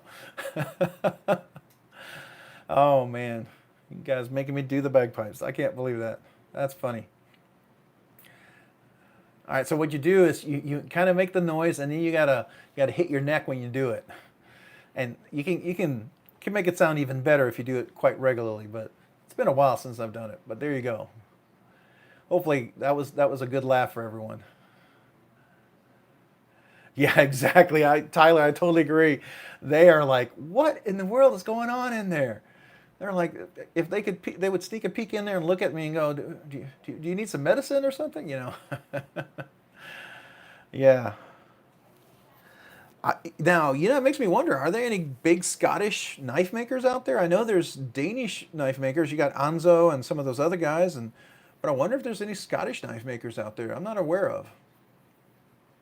I feel like I'm standing in the rolling hills of the heather as the fog sets in. Oh man, yeah, okay. And hopefully it's just fog. It's not the smoke as the building is burning down because I'm making everybody run out of fear, right? So I don't know if you guys have. If I talked to you guys, if you were here, hey, if you guys were here early, I thought I saw somebody new. I was going to say hello, but nope, I've already said hello. Has anyone seen the Mannix videos? Man, I got to tell you, this is probably becoming my favorite Spyderco. I mean, it's up there with the Shaman right now. These, if you haven't checked these out, this is the rock scale design scales, and I was doing a lot of research on this and to see what people were talking about it and see their experiences. And I know there's no jimping here. You take away the liners because this is a linerless one. You take away the jimping, but because this is S110 blade steel, I don't know if you saw that. It's S110 blade steel. Um, am I going to set up members? I will. Sure, I absolutely will do that. You bet. And I actually have a buddy that said that he might be able to help me out with some cool little images and stuff like that for that. And I would very much like to do that. So yes, I'm looking into that and seeing what I need to do to get that done. When the first channel became monetized, I was looking at everything, and you have to change certain settings on the channel that have to be set at the top level before some things become available. So I did that, and I haven't gone back to see if that's now there as a tab, and I wonder if it is. So, but yeah, these scales are absolutely well. Thank you, Just Nate, and everybody and Mind. Yeah, I appreciate that. I will definitely do that. I will definitely do that. Um, I like that. Matter of fact, I'm a member of a lot of other channels as well because I really appreciate them and I find them really, really entertaining and enjoyed watching them over the years. So, and I will absolutely do that because it's an honor to have people who would actually want to be members. So again, you're humbling me. Thank you. You guys are awesome. Um, hey, Happy Knife, welcome. I appreciate you just jumping in, even if it's just to say hello and you got to run. But thank you for jumping in. We did do a giveaway. I'll give you a quick recap.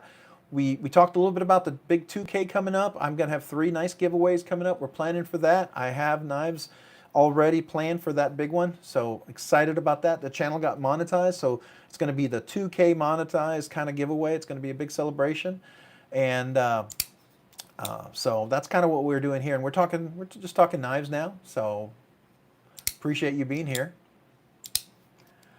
All right, so who's that? It's a Happy Knife. Yeah, Happy Knife. Okay, very cool. You got the link for Happy Knife. If you haven't had a chance to go and subscribe, let's see here. Okay, so he's got 106 subscribers. Let's see if we can at least get him up to 110. Maybe we can get to maybe 120. Let's see if we can do that. I mean, at least like to get him up to 110, maybe 115. You know, that would be cool. I went there and I subscribed, which I thought I had subscribed. I've seen some of your videos, and I don't know why I haven't subscribed. I tend to do that when I see any video that I like. I always want to encourage that. I definitely go out of my way to give the likes, so I do appreciate that. So hopefully that helps out a little bit there. But anyways, talking about these are the Rockscale Designs scales. They're linerless, and if you want the jimping, you know, check out the Flytanium or the Rips Garage Technology. They make some where you keep the liners, but this one is linerless. And I felt like with S110V steel, because it's, you know, it's a harder steel that's great for edge retention, but it's not a knife you go out banging like an M4 or what is it? What is it? 15V or M15 or whatever that steel is, the super crazy steel. But anyways, this is not quite as it's going to be a little more brittle. It's going to be a little harder, but great edge retention. I can tell you, man, this thing stays sharp and cuts like a razor. It's really awesome. So I felt like this was more of a kind of a carry, an executive carry. You see, it's kind of I've got plenty of jimping here and here, and I feel like that really works well to keep my hands steady. It's really comfortable, nice and rounded. It's got even a nice little chamfering right here that's really comfortable right here when you choke up, and especially when you hold it here, really comfortable. And I'm getting a Lynch clip in. Matter of fact, I might have a box over here where I might be getting one out and put it on after this. But I really like this. And this is a Flytanium ball cage lock. So this is the Spyderco ball cage lock. The patented system has a ball inside of it, and there's a ceramic ball inside of this, okay? And so that ceramic ball makes this really smooth, and still kind of breaking it in and everything, but really nice. I like this a lot. I got that kit from OCD for EDC. He sells a little Manix 2 upgrade kit that has the Flytanium. You can get aluminum, but I got the titanium, titanium cage ball with the ceramic ball with the spring. Really awesome. Along with this, and then this also came with the lanyard hole. So you can use the standard lanyard hole, or you can get one of their lanyard holes, and I did, and it matches the scale, and I really like that. It's just a nice touch, very uniform. So I thought that was cool. So real quick, you asked, hey, when you swap out the titanium shaman scales, if you're interested in selling those fat carbons, you know, I might. Yeah, Danny. Yeah, let's talk about that. I'll chat with you over on Instagram. We can talk about that. Sure. I'll see how we'll see how the titanium scales go. If I really like them a lot, I don't think I'll get rid of my TRM ones. So if anybody, you know I switched out those. I like the TRM because these are super easy to switch, and I really like those ones on here. So I'm going to keep those, but I'll probably be very willing to do those. This is a really beautiful. It really is a beautiful red fat carbon. I really do like this one a lot. So yeah, I think we could do that. Yeah. So let's talk about that. All right. So a few people sub. So let's see what is Happy up to now. Let's take a look. 110. All right. You hit 110. Okay. Get a few more, maybe 5 more, get you up to 115. Hey, we're helping here. We're helping here, you know. So that's awesome. Yeah, we're you know. So real quick for everybody, what has been the big hunt for everybody this week? You know, I know with everything that's going on with Blade Show, they've talked about a lot of knives, but I saw there was a whole bunch of new WE knives out. None of those have really spoken to me. There was one that was kind of interesting, but it's just not quite my cup of tea. It looked interesting, but it just wasn't, I don't know, just wasn't really drawing me in. But some of them are cool, but I like multiple deployments. There's very few knives that I'll do with a single deployment. This is probably one of the only ones that I am totally happy with one deployment. This kickstop thing is ridiculous. It is just that good. If you haven't checked out the kickstop, it gives me a whole new perspective. And yeah, I like this. I mean, now this is a massively huge blade, and when it does deploy, you can feel it hitting out. It's not. This is not a. It's not a little knife. I'll just say that much. But I like that a lot. Oh, the Praxis? Yeah, that's a cool one. I like that one. Yeah, so many knives. Did anybody see the new Andrew Demko ones? That new what do they call it? Is the Slim or something they called it? I forget. It's not like a. It doesn't have a number, but it's I thought it was a Slim Pickens, or I thought something like that. It was a kind of an interesting name, but somebody was interviewing Andrew Demko, and he was talking about it. It's a thinner version of, like, it's a little smaller and a thinner version of the 8020, and it's a thinner blade too. So it's definitely a slicer blade. I mean, it's going to be a really nice EDC thin carry for when you want a thin slicer, and it looks like it has some really cool scales on there. So, oh, ProTech Runt 5, okay. Yeah, I looked at that Runt. It looks like a really cool knife. I have very much wanted to try that one out. That does look really, really interesting.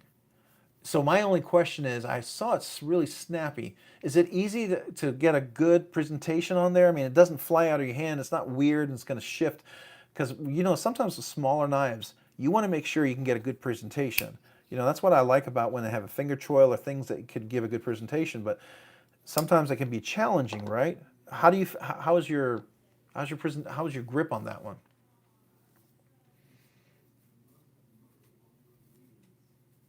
Oh, are you talking about the shorter, the fixed blade ones, Danny? Is that the one? Because I saw two fixed blades and his other knife. Did he have a? Was there a second folder that I missed that I need to look up? Sounds like I might have missed that. Oh, Viper knives. Now Viper knives is really cool. That's the another Italian maker. So I like some of the designs of Viper. I think I like their designs a little bit better than some of the other ones. You know, excuse me, Lion Steel always used to, always really liked the look of Lion Steel, but I've heard, you know, their heat treat is not always great, right? Which which I don't understand when it can be great, because obviously they can do some great stuff, right? Casey from Knife Fast, Tempest Knives, oh, is bringing out a new one. Oh, is that's not his little one that he just released? This is a third one. Is this a third one? Because he had the second one, which is the little runt one, which is kind of, it's not like this, but it reminds me of a small kind of a with a finger choil one. Is that the one? That's not the same one, right? You're talking about a third design, or is that the one when it's going to be released? And the one he's been talking about is still in a prototype stage, and I'm thinking that it's already released. Is that the one you're talking about? Third design. Okay, good. Because I had the first Tempest one. I bought that totally to support him. And matter of fact, that was one of our giveaways, right? So that was really cool. And then I thought it was a great knife. It's again, it's one of those knives. They would have been in my car. It definitely would be a contender for a workhorse type of knife because it just is a great workhorse. I hadn't gotten his second one. Um, I didn't really get a chance to get that one. Yeah, the pinion is cool. It's a good design. It is a work. It reminds me of, it'd be like up there with the Mash. I feel like you could really bang the heck out of it. You know what I mean? You could beat that thing up and it would take a licking and keep on ticking, kind of like the old Timex commercials. If anybody remembers that far back, I think it's pretty cool. So I haven't seen the third iteration. Is that on his website by any chance? Now I want to go look to see uh, if he's got any kind of a post on that. I want to go see if he does he have any YouTube videos where he's talked about it or revealed it yet? Do you know? I'm looking this up as we speak. Hey Danny, appreciate you being here. DM me about the scales. Absolutely, that would be cool. Okay, it's a folder. All right. And what is it called again? It's what did you say where it was? I'm trying to find the name. Where? Jetstream. Jetstream. Okay, so it's called a Jetstream. All right, let's see. Want to see if I don't see any pictures yet of the jet stream. I'm going to keep looking though.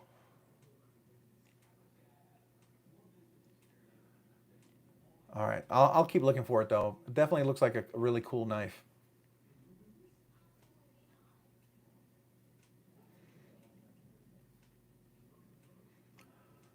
Oh, just an hour ago he talked about it. Okay, I'll check out his live stream after this. I'll go take a look and probably it's probably going to be recorded, so I'll watch that. I like to watch some of those after if I miss them. You know, sometimes I can't be on in the evening because you know the family and the kids and doing stuff, so it just happens. And then you get to watch it later on, right? Or I put them on sometimes when I'm at work just to listen in the background. I do like that. So I enjoy that, and sometimes more than just listening to music, just because they talk about cool stuff, you know?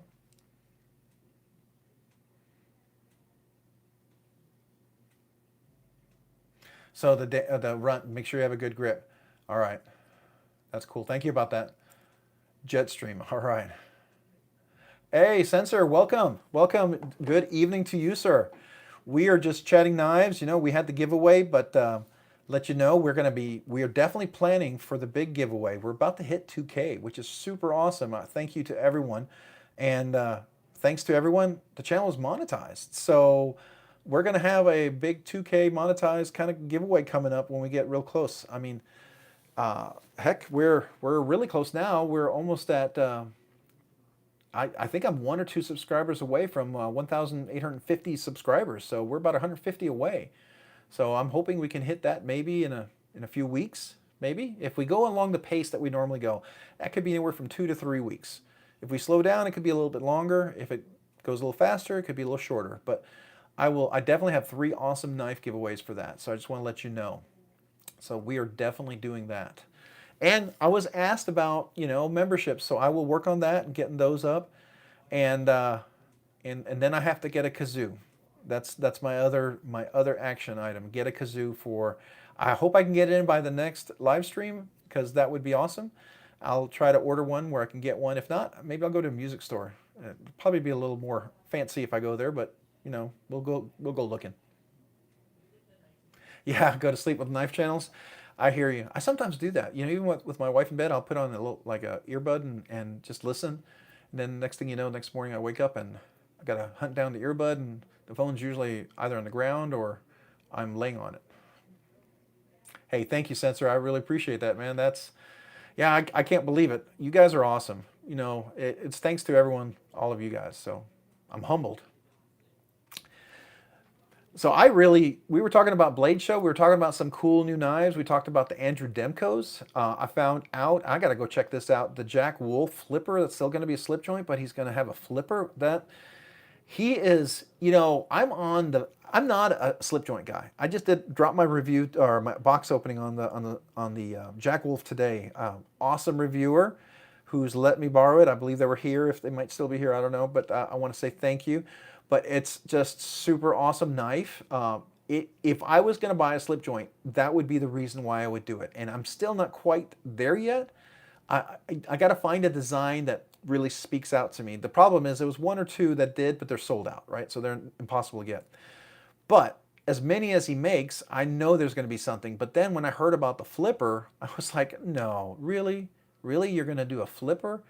All right. So it's almost like he knew I was on the fence and he decided, yeah, I'm going to get those last few guys. I'm going to get them and I'm going to pull them in and they're going to be like, you know, I'm going to be the piper of slip joints and he's going to start playing the music with the walk and talk and I'm going to follow right along, right? Yeah, I think that's really cool, Tyler. I really do. No half stop. Okay, so it's not going to have a half stop.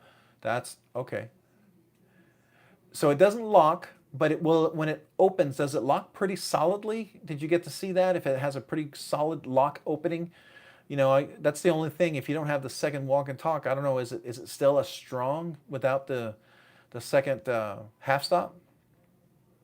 Not exactly sure on the engineering of a slip joint. You know, that's one of those things I haven't really studied a whole lot. I feel like I should now.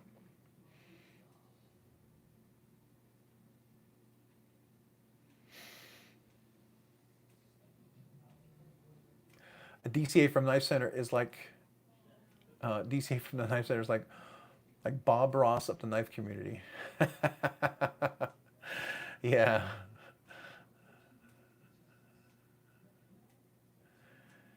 that's cool. Hey, is you're also talking about like when he plays the music too, right? He has that sometimes the music in the background that you never notice until somebody tells you, and then you never forget that it's there. So if you never noticed it, and I just said it, you're never gonna forget that the music is playing. And if I ruined that for you, I'm sorry. I don't hate it. I It doesn't bother me. A lot of people like to play music, and that's cool. Um, I'm fine with that. The only problem with playing music sometimes it can be really annoying to some people, and it can be really soothing to other people. And it's a hit or miss thing. Yeah, I fall asleep in minutes. I mean, yeah, when I do get a little sleepy is he likes fixed blades, and I respect that. I respect people who love fixed blades. I do. I have a fixed blade, and I love my fixed blade. My tactile knife company fixed blade, my Dread Eye. Love that thing. It is the one fixed blade that I really enjoy, and I love it. Hey, Randy, what's up, man? How you doing? Welcome. Appreciate you being here. Oh, Randy, we got a channel going on here? Yeah, all right. Everybody go check out Randy's channel if you haven't already.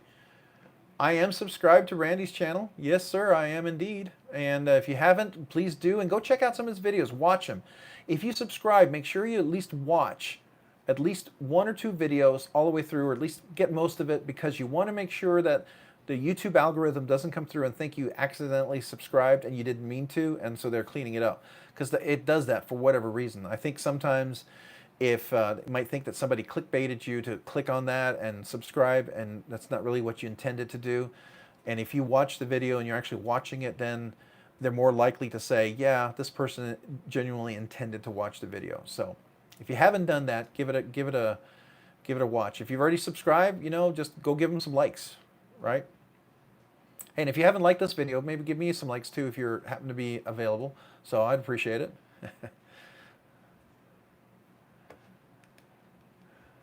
So I have to ask you, Randy. I noticed you have some fixed blades. Are you a fixed blade fan? We were talking about my the video I dropped today on my Jack Wolf knife that I was allowed to borrow from one of my subscribers. I was really blown away by that. Kind of curious what your thoughts are on that. Uh, I see that you have some. You see a Benchmade Osborne. That's cool. And I see some Spyderco. Or is that a Spyderco or is that a Gonzo? It's something. All right, but check them out. You like slip joints mostly, yeah.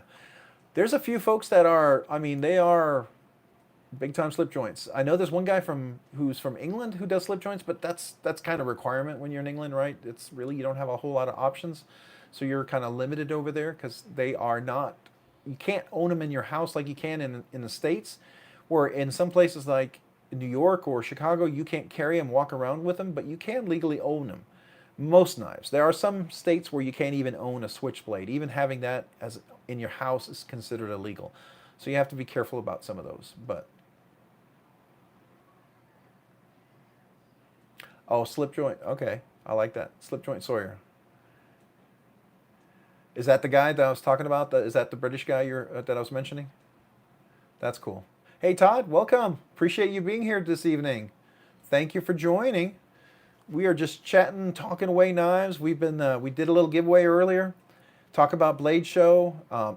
Did mention I'm going to have a big giveaway coming up for the big 2K channel monetization giveaway coming up this week. We actually got monetized. Thank you to everyone. And so that's going to be part of the 2K giveaway. So I'm really excited. I got 3 cool knives I'm going to be doing for that. So keep a lookout for that. I'm hoping 2 to 3 weeks we'll get close to that. If channel stays on pace, we maybe about 2.5 weeks. If we slow down, it might be a little longer. If it gets a few little speeds up, we might be a little sooner. So we'll see. All right. Patty is great. Patty is great too. Okay. Patty potato peelers. I wonder if that sounds familiar. I wonder if that's the guy that I was thinking about.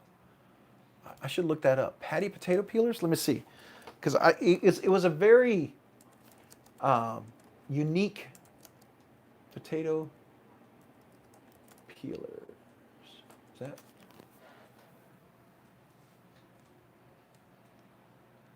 Oh, I think that's the guy. Yeah. Is that the guy? Does he have a British accent? Does Patty have a British accent? I don't want to do the audio because I don't want to do copyright infringement or anything like that, but I wonder if that's him. Oh, Ireland. Oh, I had a best friend in college. His name was Keith Doyle. He had the really strong Irish accent, and he could tell you a story about how he went down to 7-Eleven to get a Big Gulp. And it's the greatest story you've ever heard. You literally thought you were on an adventure and a journey. He could tell you a story, and it was amazing. The way he could tell stories, it made the most mundane exciting. He really had a knack for that. It was really kind of cool.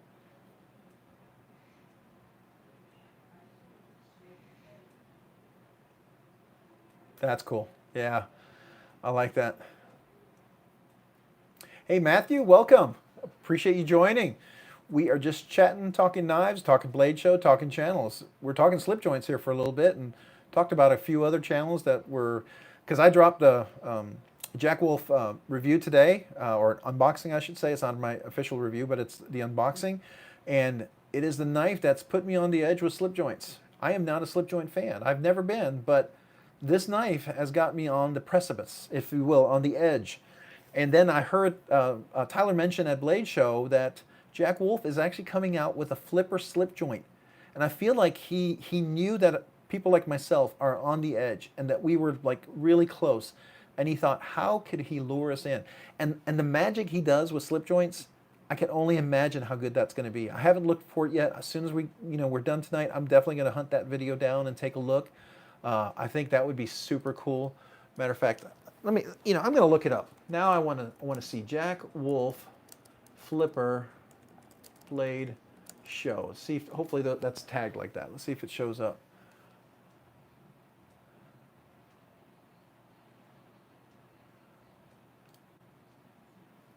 Let's see if it. Okay, is it the Knife Center interview? Is that the one? Does anybody know if that was the Knife Center interview? Matthew, did I say hello? I don't know if I thought I said hello, but I want to make sure I said hello. If I didn't, hello. Okay. All right, so I'm looking at this one. Wait. That looks like it's a frame lock.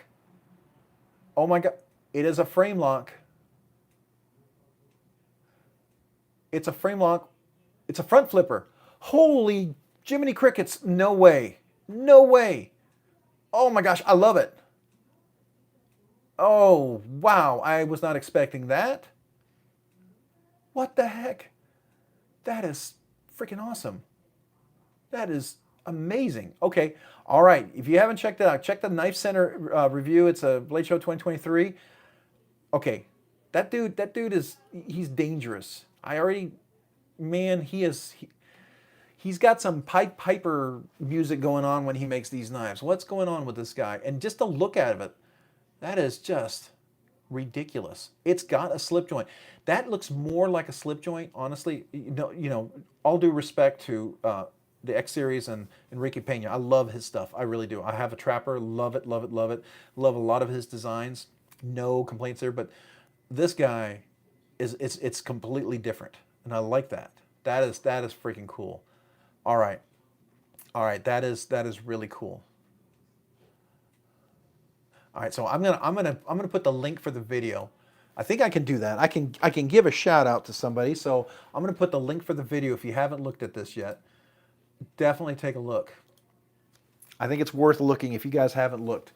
Go check this out. It is the Knife Center interview, Blade Show interview with Jack Wolf. Man, if you guys been on the precipice, if you've been on the edge, like me, yeah, I will be getting one of these. Yes, sir, I will. And this may be the what is it, what do they call it? The gateway drug, if you will, for slip joints. I suspect that is what's going on there. It's just a cool looking knife. It's like everything of the slip joints kind of interesting, and then he pulls this in and he puts just enough in there that's like, okay, yeah, yeah, I'm digging it. I mean, you guys, if you haven't taken a look, it's pretty cool. And it's got some interesting, looks like some, one of them is purple anodized backspacer. I think it's cool. One is a gray backspacer. I'm sure there's going to be some various colors there. I'm sure he's going to have some really cool things. And it looks like it's going to have the canister with the cloth and everything like he normally does. Hey, Todd, welcome. Oh, I'm sorry, Todd.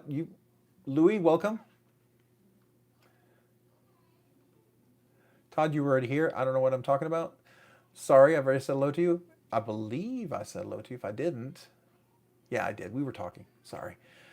I'm so enthralled by this Jack Wolf knife. I'm really kind of blown away by it, honestly. That's crazy. Okay. Anyways, thanks for sharing, more knife addiction here. This is definitely oh man. And I got to say something. It's got to be good front flipper when who's the big guy with the beard that does the knife center? I forget his name. I should know him. I watch his videos all the time. I want to say Kevin, but I think Kevin is the cameraman. Does anybody know? Can you help me out here? I should know this. Just so you know, I'm in IT and I do numbers all day long and I program and I know numbers better. David, yeah, that's right. David C. Anderson. David C. Anderson here with Knife Center for answering your questions from the mailbag, right? Like you said, Bob Ross. Yeah, he can front flip that Jack Wolf knife like easily, not even struggle. So it's a pretty good flipper if he can flip it, because he's the first one to admit to you that he's not a flipper guy. So that's kind of cool. All right, that's really cool. All right, so any other knives? We talked a little bit about the Andrew Demko. I thought that was really, really cool. There's a new Hogue out that looks amazing. It's not the Deca, but it looks really cool with some titanium scales, and it looks amazing. I thought it had a Tanto blade or reverse Tanto blade on there. That one looks really cool. Yeah, he has slightly larger than average hands. That would be an understatement. I think he is a double X to 3XL hands. Now he's not Shaquille O'Neal hands. Have you ever seen Shaquille O'Neal hands? Those are some giant paws. Yeah, but he doesn't have small hands. That's for sure. But I do know if he has a lot of room in a knife, that's going to be a big knife. If he can, get his four fingers can just squeeze over the edge, plenty of room for me. So, it's all relative, right? Some people have larger, some people have smaller hands. It's all a matter of that. Like, for instance, y'all know, my reviews, I have medium to medium large hands. They're large width-wise, but they're medium lengthwise. Anytime I put on gloves, if they're large gloves, they fit comfortably, but my fingertips have a lot of room. If I put on medium gloves, I can get them to the fingertips, but that glove better stretch, because that's just how my fingers are. They're meaty fingers. So some people have much longer fingers and thinner fingers. Some people have meatier fingers, and everyone's different. Yeah, so there was the Andrew Demko one I thought was really cool. There was the Hogue one. I want to see if I can find that. That looked really cool. If you haven't, so the Hogue Sig K320. Now that one's really cool. The ASG, now AXG, is that the automatic? Because anytime I saw K320 with an A, usually it's an automatic. But the one I was thinking about is a Hogue scale blade show 2023. Let's see if I can find that. No, I don't know if I can find it. I saw it was one of the Knife Center interviews also, and I thought that was really cool. Yeah, I'm gonna have to look that up. Maybe it's not. Maybe it wasn't Hogue. Maybe it was Kershaw. I don't think it was Kershaw though. So that brings me back to one of those Grail knives from Texas Blade Show, or I think that I've kind of decided that I think I'm gonna wait a little bit on. Hey, Just Nate, welcome. There's the MSI. I used to really want to get that one, but I don't think that one is as I, I want to wait a little bit on that. I've read several different things, people's experiences on that, and I think as with the tactile knife company, the Maverick, I'm about ready to maybe order the Maverick directly from now. I think some of their production stuff it's being really consistent. Everyone who's getting the Maverick now seems to have really good versions of it. I think some of the earlier versions they were, they're fine tuning their process, and depending on how picky you were with a axis lock or bar lock or whatever you want to call it type of knife, you might have been okay with the earlier, not as strict manufacturing processes. But some of us who really like our axis locks and tend to be very particular, I think we want to wait for the versions that are coming out now. And I think from everything I've read, and I keep watching, I keep checking for the latest reviews, people who drop something, see their experiences, and if they get them directly from Tactile Knife Company, that's kind of what's leading me to that. So I that's where I'm leaning on with with the other knife. So the Finch Classic, is that the new one that kind of has that drop point or clip point blade, or it looks almost like a Bowie a little bit, by the way? Yeah, yeah, that's what I saw too. Hogue is knocking it out, man. I don't know how they're doing it. It's probably volume. They've got to be going for the volume and got that process down. But yeah, they're not. I got a Hogue Deca that was loaned to me. I was so surprised how smooth that thing is. That is so smooth. That is a really great knife, and definitely going to be checking out. So I want to get one of the MagnaCut ones that just came out, and I want to get the titanium scales and put it on there. Is it the Hogue Counter-Strike? Is that the OTF, or is that the new titanium one? Is that the one, the Counter-Strike? Oh, I want to see if that's the one. It sounds like it might be.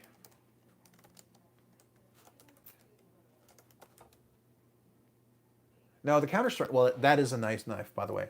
The Counter-Strike looks to me like it's up there with Kershaw's Livewire, but I mean, definitely a step up because it's a larger knife. It's got the glass breaker, which, I'm not a big fan of, but I'm sure somebody will find a way to modify it where you don't have to have it, or I wonder if they allow you not to have it. But that is a cool looking knife. That looks really nice. That really does. That looks like if I wanted a slightly larger knife, might be something I'd be looking at. I do like my Livewire a lot though. I mean, I got to tell you, it works as well as any Microtech, Heretic, Axel, who are some of the other ones I had? Guardian Tactical. I know some people are like, it's not, yeah, it doesn't have it's not exactly as smooth as the Guardian Tactical, button, but man, it is really smooth. It's really easy to deploy, really easy to open and close and actuate that lock. And that one's just nice. I mean, again, I don't have a ton of automatics. I like one automatic that I like to carry once in a while. That's just me, because I carry and use my knives. So I don't just buy knives to collect. And there's some knives that would be super awesome if I was just a collector, right? But yeah, I think it would have been a toss-up had the Counter-Strike been available at the time I got the Livewire. Because the Counter-Strike, I like the one with the carbon fiber and the blue anodized screws. That is really nice. That is really nice. Oh, is that the is it called Misto? Misto? Okay, I wonder if that's what it is. All I know is I saw it really quick and I didn't get a chance. I didn't get a chance to write it down or look it up. And I couldn't find it where it was. Let's see.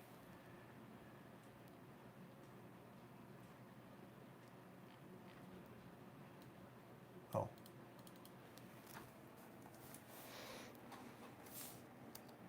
I'm looking it up right now. Blade Show. Oh yeah, yeah. I think yeah. The Tonto blade. That's it. No, no. I don't know if that's it. It looks like it, but I'm gonna have to. Let me see if I can find it. It was. I think it was KnifeWorks or Knife Center. Knife Center that did the video, As soon as I find it, I'll know. Knife Center 2023 Blade Show Hogue.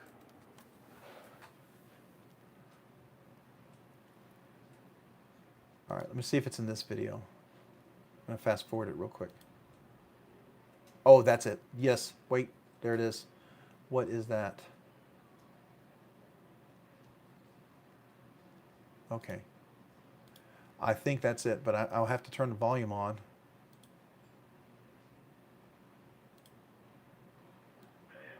Oh, I got to turn off my. All right, so I'm going to play a little bit of volume. We'll just kind of cut in. I'm going to go back a little bit here. The Misto, that's it? Okay. Yeah. So that's definitely cool. I like that. Oh, okay. So I'm doing background here, audio. Let me turn that off. You can hear me. The Misto, that's what it is. Yeah, that's it. The Misto. I found it. Oh, so there's a Counter-Strike with titanium scales. Oh, okay. And then an Able Lock. All right. It is the Knife Center. Yeah, and I have it. So I'm gonna go ahead and post a video if anybody's interested in looking at it. It is I would say it's a Tanto blade. It's definitely a Tanto. I mean, it looks very much traditional, like a Tanto to me. Let's see. You guys, you tell me what you think.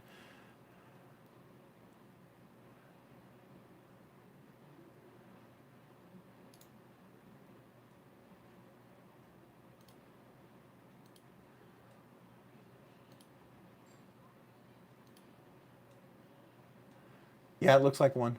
Yeah, so I like the scales. I mean, that's an interesting design on those scales, but I saw another one that was a little, wasn't necessarily Cerakoted, but it looked like it was, had a little different design on there, but at least in the video that I saw, it looks really cool.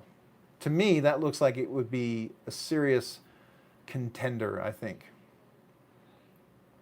I don't know, what do you guys think about that one? Hey, Julie. I didn't say hello. I just saw you pop in. Hello, Julie. Welcome. We had our giveaway earlier. We talked about Blade Show a little bit, some new knives. We're talking about the big giveaway coming up. I'm almost at 2K, so I want you to know if you're here, we're going to have a big giveaway coming up. It's going to be the monetization of the channel and the 2K giveaway. This week I got monetized thanks to you and so many others. I'm so appreciative and humbled by everybody. So that happened this week, and I think it's about 2.5, maybe 3 weeks out if we go on pace that we are, where we might hit the 2K. I've got 3 awesome knives I can't wait to give away. That'll be a big deal, so looking forward to that. And then, yeah, so that's kind of what we were talking about. We talked about the new Andrew Demko. We talked about the new Hogue one. We talked about the new Jack Wolf knife, the Flipper, which it is, and it's got a frame lock, liner lock. It's a Jack Wolf. So he has, so I did, when I looked at that video, if anybody noticed, there's 2 versions of the same knife. There's one that's a slip joint that looks exactly like the larger version, which is a liner lock version. And it looks smooth. It looks really cool.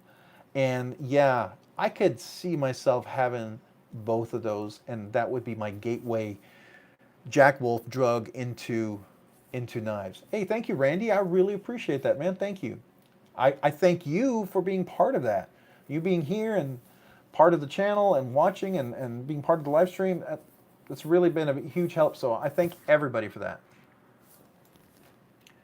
The new Tenacious. No, I did not. So here, hold on. I'm gonna real quick add you, Me with Knives, as a moderator. Can you post a link for that one?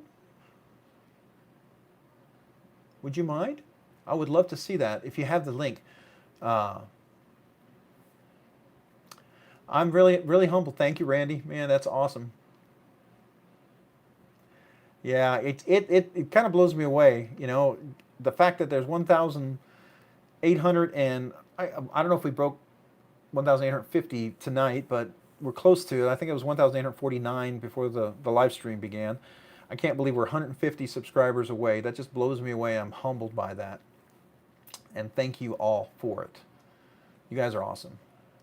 The clip can the clip can come off, and it can be a filler tab. Oh yeah, okay. So I did see that. So it was the same knife, but it's just two different sizes. Is that what it is, Tyler? I want to go back and watch the whole video. Obviously, I can't play the whole video here, right? But I want to go back and watch that. So it sounds like you watched the whole video.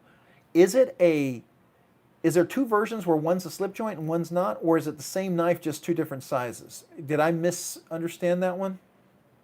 All right, so I'm going to look at that Me With Knives. Let me look at that link that you shared. Okay. Oh, the Tenacious. Yeah, I saw that. They decided to upgrade that with the G10 scales. They're also going to do an M4 version of that. I don't know if you knew that. I did see that. I think that was, who interviewed him for that one? That was Smoky Mountain Knife Works. He interviewed them, and they're talking about they're going to do the Tenacious with G10, and they're sending over CPM M4 steel from the USA, and they're going to really closely monitor them doing that, making sure the heat treat is really close. Thank you guys, thank you, thank you, man, appreciate it. Just Nate, that's awesome. Yeah, hey, Granny 2970, I appreciate you being here tonight. Get some sleep. Thank you for being part of this, man. I am so appreciative of you guys stopping in and dropping in. Come back and check out for the check out the big giveaway coming up, man. I'm hoping that's real soon, and I'm gonna start talking more about that. But I've got things lined up for that, so I'm super excited about that giveaway. That's gonna be that's a big deal, right? So we'll make that a big deal and a lot of fun. Yeah, but this Tenacious, if you're familiar, the Tenacious, I believe, if I understood correctly, it was 8 MOV, whatever. It was a budget line steel, and then it was really great entry level for a lot of people because of the cost and everything, and they wanted to provide a better steel, and they have the S35VN steel, like you said. Yes, there's the S35VN steel, but they're going to do an M4 one, which is going to be really nice if you wanted a little more premium steel. And I think their idea was that a lot of like people who are carpenters and electricians use this knife, and they wanted a knife that maybe they wouldn't have to sharpen but once a month as opposed to every couple of weeks, where if you had the entry level, you'd be sharpening it every week kind of thing.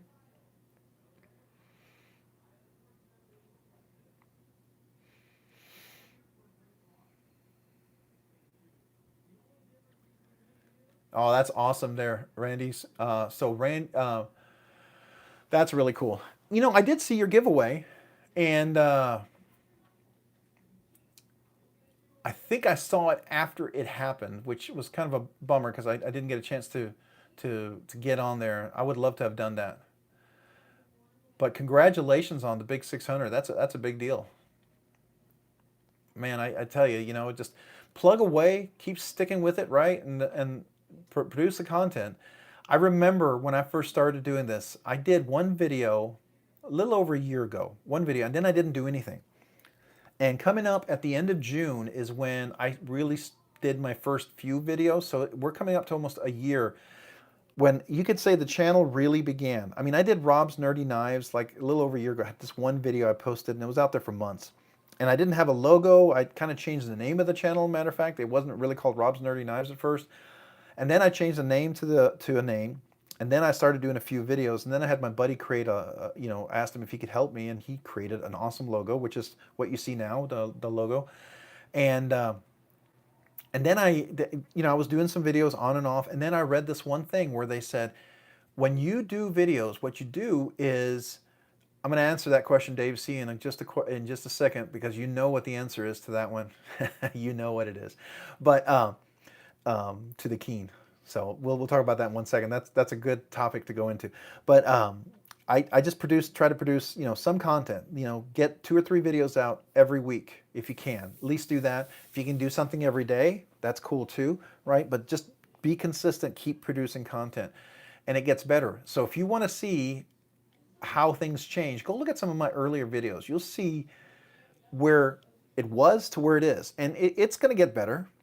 It's going to continue to improve, and and just have better technology and hopefully better audio, better all this other stuff, right? And it might be more enjoyable because of that. But you can definitely see an improvement from where it was. There was a few videos where you could probably barely hear me, right? And I didn't even know what I was talking about. So I did, but it was like I didn't really have a format. And you kind of flesh that out as you do this, and you get better and you get better. And then next thing you know, you've got your own little thing. Like I knew everybody had a kind of a saying when they went into it. I never thought about it. And then all of a sudden I just said, hey y'all, hello y'all on YouTube. This is Rob with Rob's Nerdy Knives. And it kind of stuck and I didn't even think about it. And somebody in my family made a, hey, is Rob with Rob's Nerdy. And I was like, oh, I didn't realize that was really my intro. And so that kind of stuck. And that was one of those little things that kind of just stuck with me, for better or for worse, right? You either love it or hate it. Hopefully you don't hate it, but yeah, so Mind of Militant, there's some cool people that could do logos out there. Kara with Tri-State EDC, when her book's open, if you can get a hold of her, I know she's designed logos. I tried to reach out to her. She was so booked. She was busy traveling and her books were closed. I couldn't. I even asked Cole if maybe, but it didn't happen. So my buddy, he was a professional graphics designer, but he doesn't do anything like private. It's all commercial. So he did it for me as a favor, as a friend. And so I was very humbled and grateful for that. So, not everybody has, maybe a friend that can do that. I asked a couple of my friends who are professional artists, but, when you ask artists, it might get really complicated and they might look at this as some giant painting and instead of a simple design. So, if you ever want to see, I actually have some pictures of what my concept of my Rob's Nerdy Knives logo was going to be. And I'm just thankful I didn't go with that, and my buddy came up with something. So there you go. Yeah, you got to figure out what you want. It's got to be kind of like, what's your thing? What's your shtick? I've always been kind of a nerd, and I get into details. Everyone knows that. I'm an analyst. I love the details. I see the big picture. I pull all the pieces together. I follow. If when we did our walkthrough through our house, my wife was like, I'm gonna just let my husband do it, and gave me like 4 rolls of the blue masking tape and just said, just let him do it. I used all 4 rolls of the masking tape and then some because I can find details. And that's for better or for worse, right? Sometimes it can be really annoying. But sometimes I have to realize that some of those imperfections are okay, right? I appreciate that. Yeah, I don't know if you ever noticed something about the logo. Let me see if I got one of my stickers here. Where'd they go? Here they are. Oh, I'm pulling on the camera. Sorry, guys. I went ahead and bought some stickers from Zug Monster. But what really blew me away, and I didn't realize it till later, do you see all the hair up here? And every letter, if you didn't notice the font, they're all knives. Everything's a knife. My hair, every one of those whisks of hair is a knife, except for the glasses. Everything else is a knife. And I think that's really cool.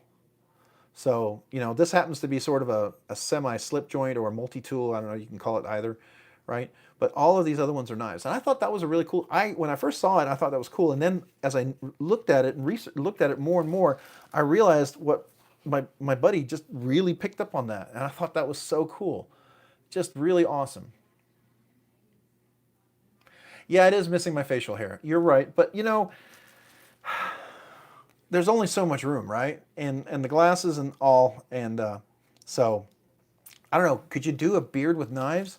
That would be might be kind of scary, right? So it'd be a bunch of little knives, I guess. So you asked me about the Keen, the mini Keen, the mini Keen, the Cavizo drop that happened today. So if you guys haven't checked it out, I highly recommend. Here, I'm gonna go ahead and link it on my iPad real quick. Let's see if I can find it for you real quick, you guys. Because if you haven't checked this out, I have the Cavizo Keen, and it's a Ray Laconico design. Love that knife. If I carry it, I will carry it too much because I love it's so smooth and so fluid, right? And it's one of those knives that it's just really, really enjoyable. So let me show you this.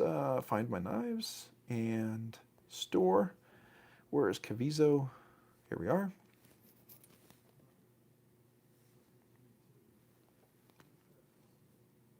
All right, so today is the launch of the Keen Mini. The Keen Mini. It's a frame lock. And if you haven't had a chance to check this out, oh, we'll go back to it. Oops, go too far. Let's go ahead and go to the knife. So they had ooh, there is a net in here. Yikes. All right, so I just wanted, I don't care if it's a net, but I just didn't want to go on camera. So a little bug down in Texas. It's been wet, rainy. We have like bugs like you wouldn't believe. I mean, bugs have been coming indoors because it's been so wet. So, which is a good thing. We were in such a massive drought last year. I mean, everything dried out and almost died, right? So I'd rather have this than the drought. But anyways, I ended up getting the gray one with the stone wash. Not well, sorry, not the stone wash. Yeah, yeah, I got the stone wash one with this one right here. So that's the version I got. But this is 125 bucks, which you may think it's a lot for what the knife is. It's a very basic knife, but it is so smooth. It's so stinking smooth. It is buttery, and it's a full flat grind. Let's see if we can see that. Okay, so this one, okay, may not be as much as a full, yeah, it's pretty close to a full flat grind. It stops a little bit here, which is actually perfect because it gives you just enough for your finger to be able to catch it, to reverse flick it. So I really think that's something that's really nice. So let me show you right here. So you see this right here? Oops. Oh, well, it really zoomed in, didn't it? Let's get that down a little bit. Make it a little smaller. All right. All right, so I apparently made that too large. Here we are. Okay. So let's zoom in. So you see this little part right here? It's the flat grind. Really, really great for reverse flicking. You can middle finger flick that super, super easy. It's buttery smooth. So if you hadn't had a chance to check it out, check it out. For 125 bucks, I feel like it's a steal. It's a great deal. It is so much knife for the money. And that flipper works beautifully. Now this one actually has some jimping on it. The larger one doesn't, but that without the jimping, it works perfectly. You don't slip off of it. It's big enough and works. The leverage is perfect on there. Now this being a smaller knife, I can see he probably did the jimping because it is a little bit smaller and the detent would probably resist it a little bit more and you could slip off maybe on this one, and so jimping makes sense. But it's just a beautiful knife. Beautiful knife. If you haven't had a chance to check it out, for $125, S35 VN steel, titanium frame lock, milled titanium deep pocket carry clip. I believe, I don't know if these look like, from the picture it looks like T8 screws. Could be T6s, but they all look like T8s. Just beautiful contoured scales. It's smaller, so I will tell you that it is a smaller knife. So this size of this one, the one I have is a little bit bigger. This one is going to be 6.71 inches overall, which means you get about 3.8 inches in handle length. But you can choke up all the way, right? You can go up as far as you can, up to the frame lock part, right? And then 2.8 inch blade. So it's smaller. The one I have, the larger one, it's almost 8 inches. And it's a good size, almost a full size knife. So that's a good knife too. And it was on sale too, I noticed as well. So, but the Mini Keen is really cool. So if you have friends who have smaller hands, maybe a knife for your wife, maybe a knife for if you get your kids the first knife, that would be a nice alternative. They have the brass anodized, the blue, and then the gray. I got the gray one. I kind of like that color. I have a lot of brass ones that I like a lot too, but I wanted the gray on that one. Yeah, QSP does a really nice job. So I actually, my traditional pocket knives, my Penguin, the Mini Penguin, the Penguin, and the Penguin Plus are just buttery smooth. Love those knives. Now, for the Apex Pass Around that I'm part of, QSP let us get a chance to look at the QSP Rhino. That one is interesting.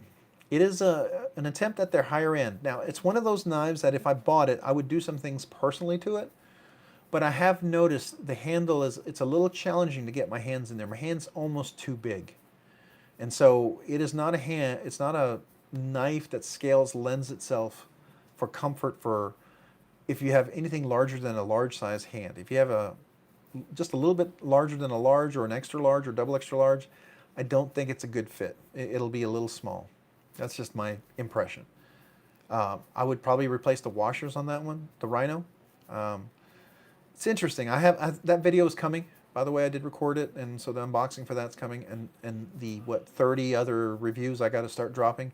I got to start doing the 2-a-day reviews again because I just so many knives I need to review. I don't want to do the quick 3 or 4 knife video reviews in succession. I like to give each knife a little bit of due process.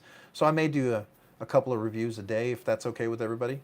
Does everybody like that when I did that? I did that for a few unboxings because I was just kind of behind. Just want to make sure that's if anybody cares or likes it or not. The Rhino is pricey. Yes, it is. Now, I will tell you, the Timascus is beautiful. That Timascus backspacer with that kind of swirly design is gorgeous. That is beautiful. Absolutely. But I will tell you, the back of the blade for the jimping here, they have that, that swirly pattern on here. And when I reached down and my hand was moving back on there, it literally was slid right off because it's at an angle. And I could see my hand losing grip, sliding off. It literally fed my finger to come off the blade. I didn't like that. So I think that it's a beautiful piece for collection and it looks pretty. So if it's not a knife you're going to use, it looks nice. But if it's a nice knife that you want to use, and which I would, because I use this knife. I know it's expensive, but I use this knife. And I have no problem doing that. I would want it to be functional, right? Hey, thanks, Tyler. Yeah, it's in the high 350s. I think it's like 369. And then if you get the hollow ground dual compound, the hollow ground that's a compound grind, that one is in the 400s. It's like the 430s, 450s, I think. Yeah, it's a lot. It is, and where for me, what everything I saw in the reviews is kind of what my impressions. I wasn't tainted by the reviews because when I got it, I wanted to just give my impression on it, right? I mean, I have it here. I guess I could go grab it. You want to see it real quick? I'll be right back. Be right back.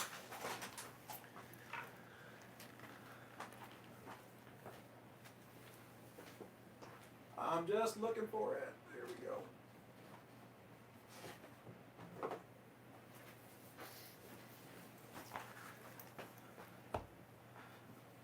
All right. Okay. Oh man, I almost knocked over the camera just about. Are we back straight? Yeah, okay, there we go. All right. It's the problem when you're tethered to your mic. You sometimes got to be careful.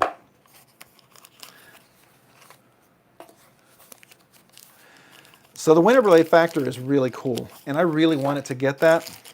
And I did my review and everything on there, by the way.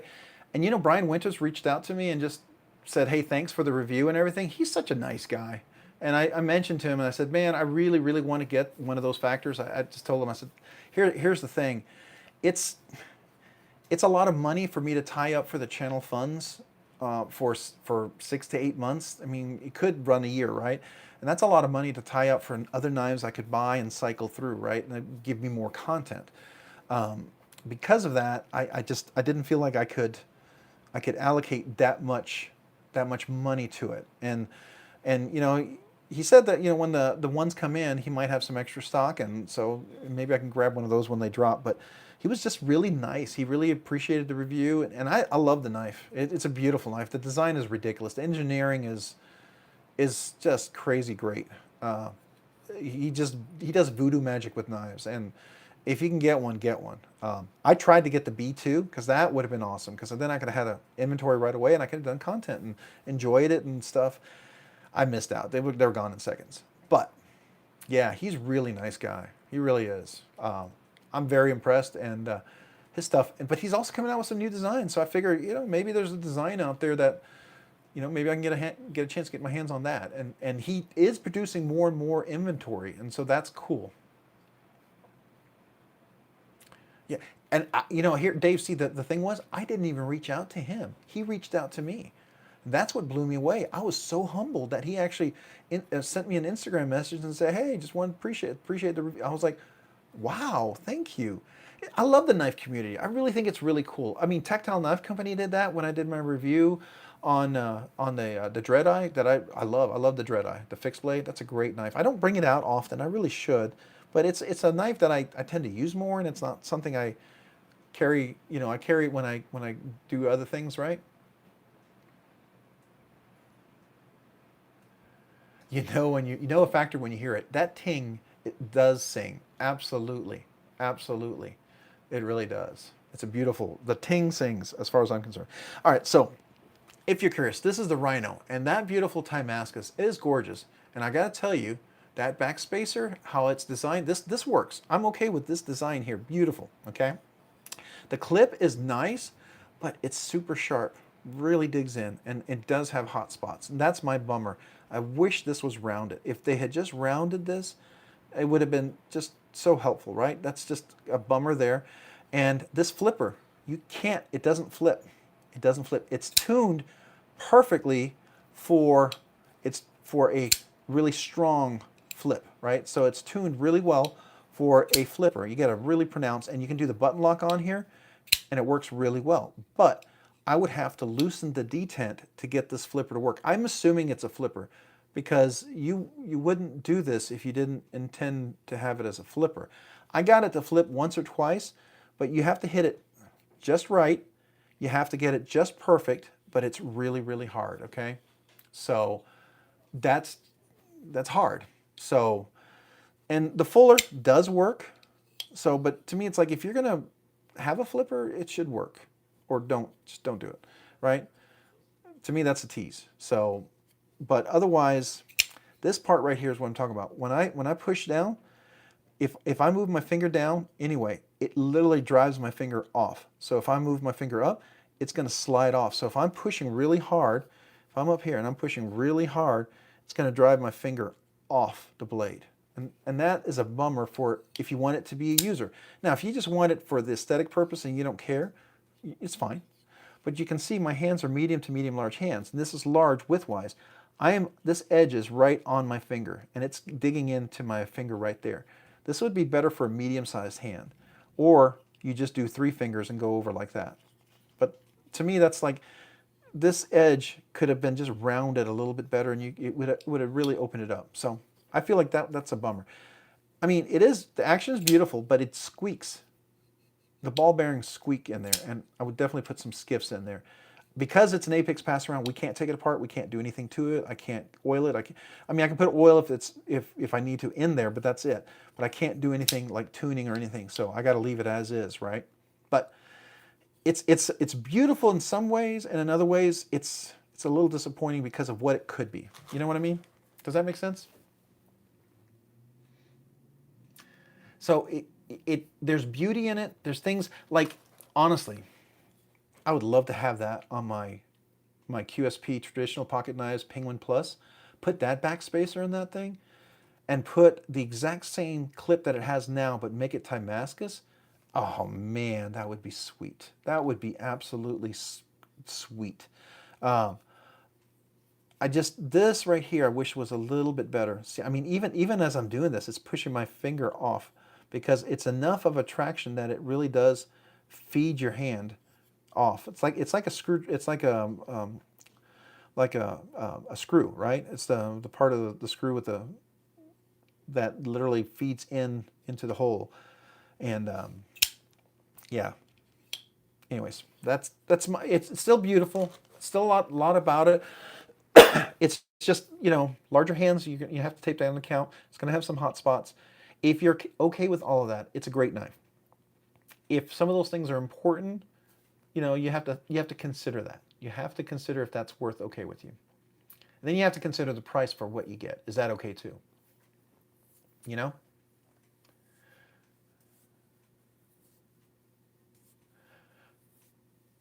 Oh, Brian. Oh yeah. He runs another business too. That's cool. My understanding is he's a guy who just puts things together and see if they work.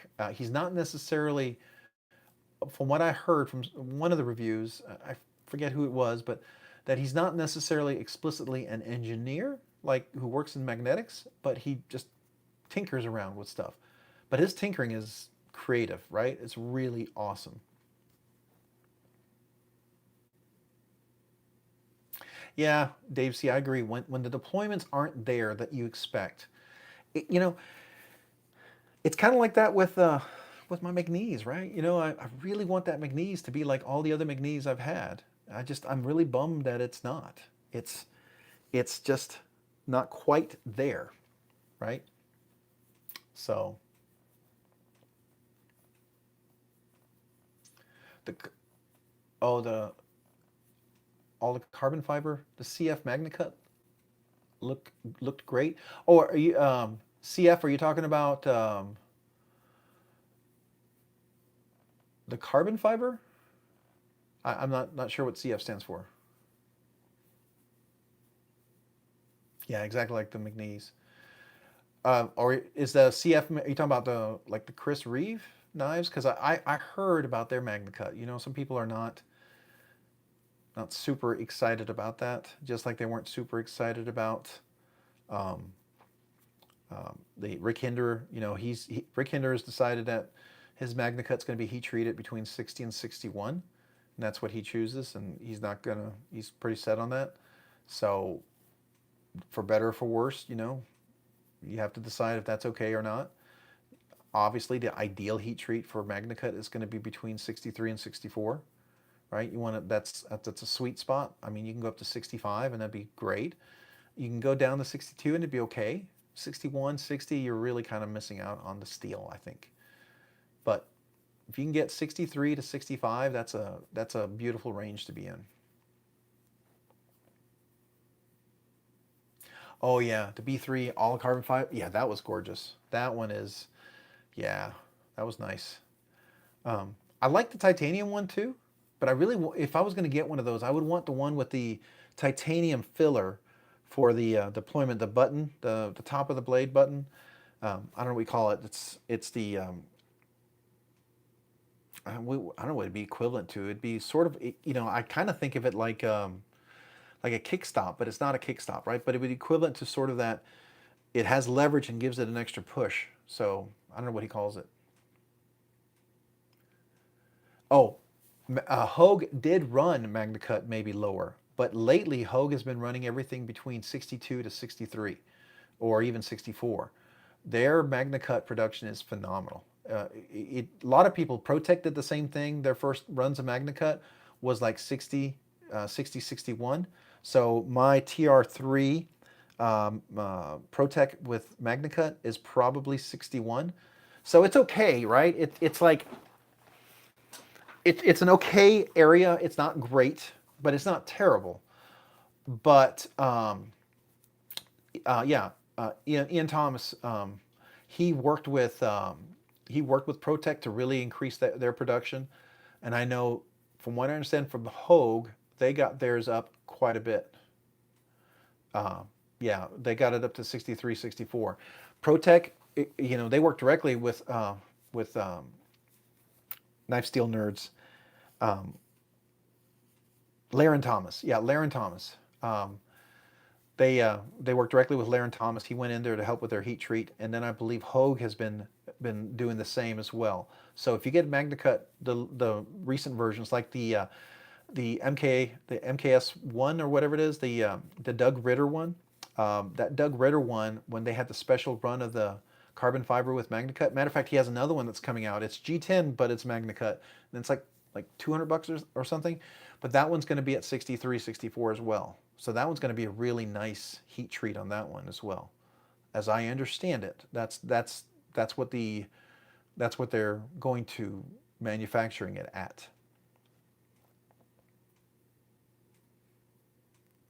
Push bar. Is that what it's called? The push bar. Thank you, Tyler. The push bar. Yeah. So the RSK1. Yep. The RSK1. The Doug Ritter RSK1. I was thinking about getting in on the pre-order for that, but man, I'm just pre-orders have bit me too many times, and maybe one day I'll be okay with a pre-order, but I'll pass on the pre-orders unless I know for sure it's going to be really quick, right? But if it's delayed a long time, I'm just not. Yeah. Yeah, 62 is not bad. 62 is okay, right? 61 is all right. When you get into 60, 59, no, no. But 61, you're right on the edge. Like the Tactile Knife Company, their Rockwall thumb stud flippers, they're all done at 61, which I was surprised to see that. They're still doing those at 61. If you go to their website, you'll see them listed at 61. Now, the Dreadeye, that was 63, 64, and the Maverick is 63, 64. But they're still doing the Rockwall thumb stud. It's still listed as 61. That was on their website when I last looked. Now, if that's been changed, great, awesome. I'd love to be wrong on that, but you know, it's just one of those things. You know, it's kind of like you got a Ferrari and you decided to put I don't know, a little Ford Festiva engine in there or something. You know, you got yourself a really fancy car and you just put a smaller engine in there. Why? Just take advantage of it. I get it's more expensive. I get it's riskier, but that's the reason why people are, when you get that kind of a heat treat, it's okay. Like this Magnese, by the way, this MagnaCut 63, 64, awesome heat treat. Man, I'll tell you, stropping this is a lot of work. It's a harder edge. It's a lot of work, but it's work that pays off. Okay, that edge is well retained. But this is 63, 64, and it's definitely, I can tell with the stropping, it's not a super quick, easy strop. There's some steels you get. I mean, 14C28N, that strops up really nicely, really quick, and works really well. But it's a budget steel, and you know what it is, right? But it's not as bad as 440 steel, right? But it's still pretty good. Yeah, knife centers, yeah. Yeah, and then you got to get the production. And the last two releases of that Doug Ritter, they ran so far behind. And you know, I I'm not ready to wait 6 months, right? Just not ready to wait 6 months. If you've got it on order and it's coming in, then I'm going for it. It's even like that Golden Works design, that new one that they're coming out, the standard. You've all seen that one. That's kind of a cool knife. Now, they still have some openings for more knives, but it's 2 months out. I'm almost okay with that, but it's still 2 months out. That's still 2 months out, you know? Like, for instance, I got this one. Where's the relative? I got this, was extras in the drop. Now, they have pre-order for this, and they're about to get the LMAX in when he comes back, and then they'll have another drop of this. I was super excited that they had these in stock for a few minutes. I was actually able to pick one up. This, to me, is their best knife ever, but I like the fact that I could get one of these, right? So to me, I appreciate that EMP by EMP EDC is now making more.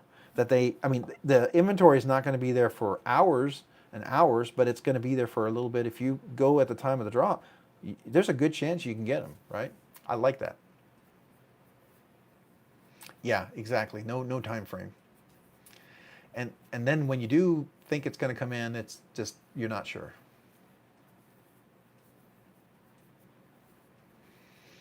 Yeah, for 5 months. Wow.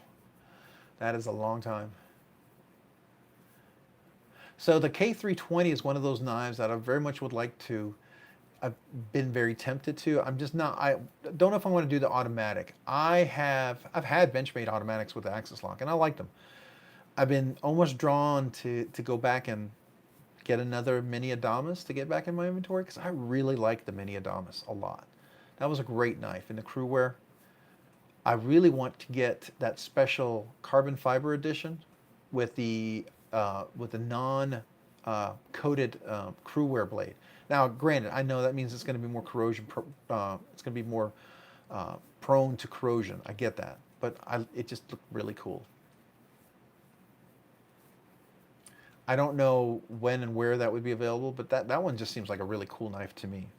I know they're coming out with a new one from Kunwu Knives. I'm looking forward to that one, the Chad. I think that one's about ready to drop, right? So that's interesting. And then this Thursday, the TRM Neutron is going to be dropping their diamond textured version of the Neutron.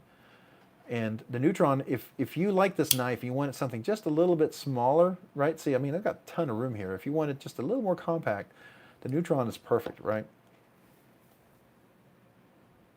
Yeah, we don't see enough crew wear.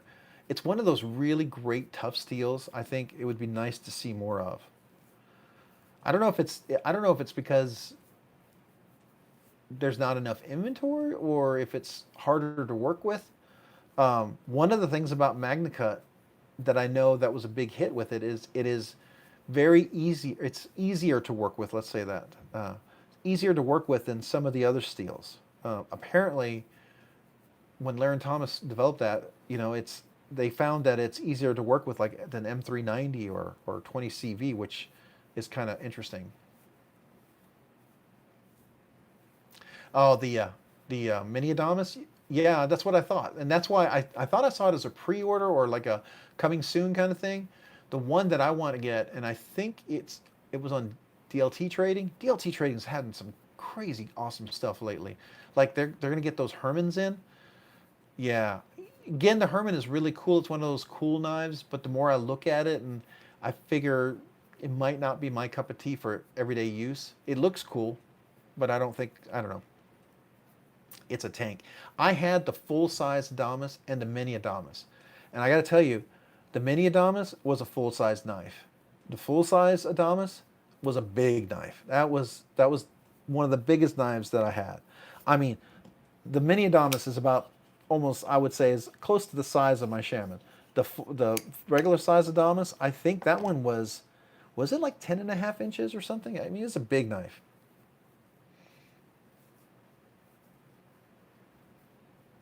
Yeah, cold steel. You get some of those cold steel knives. I mean, they're swords, right? They're pocket swords,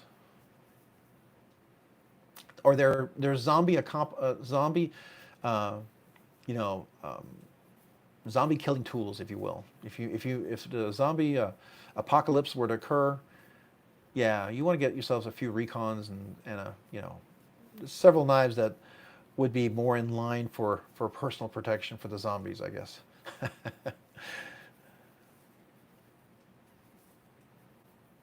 Oh, so you live 5 hours from DLT? Really? Oh, that's cool, man. Yeah, I'm only about an hour and a half, 2 hours away from the Knife Bar and the House of Blades. I do like going there. Now, the Knife Bar is really cool. The big one. They have two stores in Dallas. And that one was a lot of fun to go to. Absolutely. Now, I will tell you, the Knife Bar, if you're anywhere in Texas near Fort Worth, the big store has a lot of inventory. But if you go to the little store, they sometimes have some knives that no one else has. That was where I actually got a chance to handle and hold and deploy and feel a deadlock. Yeah, I actually had, I can tell you that I've held a deadlock and I've deployed it, and that fixed blade is ridiculously perfect. Now, the one I handled was only $1,700, so it was a relatively inexpensive deadlock, but man, it was nice. It was really nice. It wasn't, John Wick exclusive deadlock, but it was really nice. I get it now. I That is the bar that's set for all OTFs if you're going to get that. Yeah, does DLT have a giant physical store? I was curious about that. That's interesting.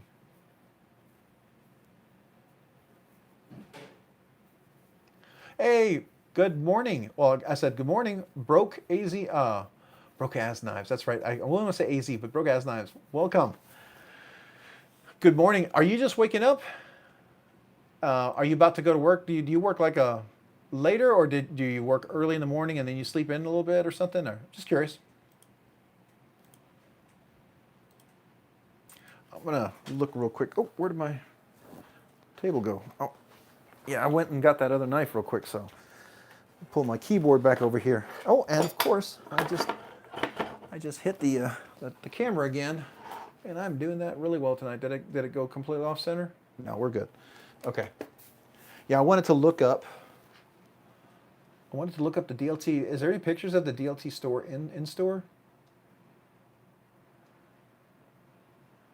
You know the store. If you want to go to the mecca of knife stores, Smoky Knife Works, Smoky Mountain Knife Works. That supposedly is a insane store to go to.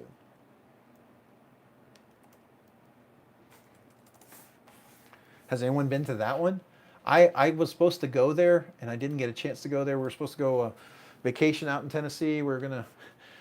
My wife really likes Bigfoot stuff, and so we were gonna go to some Bigfoot conference just for fun. I mean, just it'd be a fun reason to go to the woods, right? Why not? Make it fun. Make it a trip. Make it enjoyable when you go out there. And hey, if we actually find Bigfoot, that would be kind of cool. But if not, you know, we had a nice trip and it's beautiful. So there you go. Hey, you found it. Thank you, Mind of Milton. I was just looking up broke ass knives. I was about to post their link. So thank you for doing that. You beat me to it. If you guys haven't subscribed, go subscribe to Broke Ass Knives. Let's get them. See if we can get them up. There's 17 of us here. Maybe if you haven't subscribed already, maybe we can get up to. Love to get them up to 60 for sure, but maybe we can get them up to 70 subscribers if everyone would get a chance to go look. If you do subscribe, maybe at least watch one of his videos so he gets a little credit for it, and the YouTube algorithm doesn't take away your subscription, right? So if you do go and subscribe, just give it a like and watch the video, and that way he can get the credit for it. Oh, you're an insomniac, so you just woke up. Took a little late nap. Gotcha. No worries. You went to Graceland last time you were in Memphis. Oh, it's huge. Yeah, and I like the walkthroughs when that guy, the dude with the beard, and oh, I know the guy's name. You know who I'm talking about. The guy who always does the reviews. Anyways, yeah, he does. He did that walkthrough through the store. That store is ridiculous. It's just insanely huge. I like it. TC, yeah, that's right, TC. Yeah, thank you.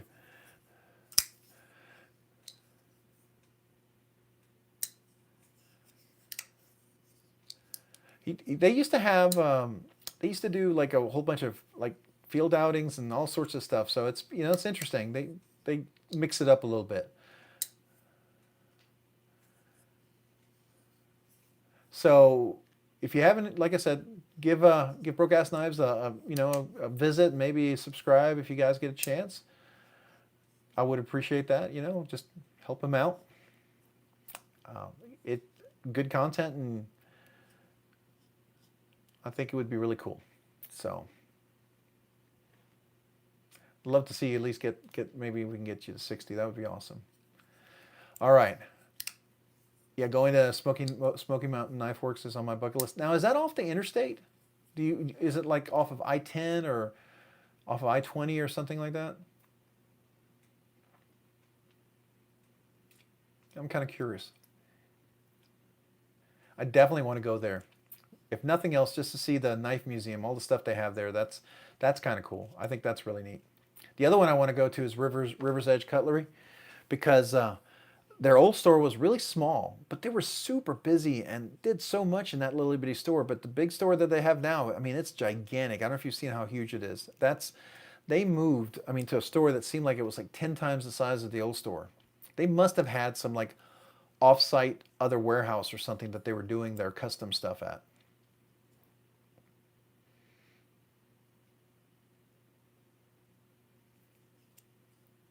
Off of I-40. Okay, cool. Oh, a lot of Olamic. I do like Olamic. I will say that much. Olamic is really cool. I really like this whippersnapper, and I don't know. That's given me a whole new appreciation for that. So.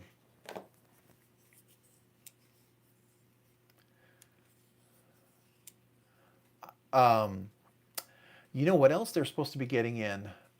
Yeah, they're getting into Andrew Demko, the new ones early. They're going to get the exclusive first drops on those. I don't know if you know that. So the new Andrew Demko one, man, what is it called?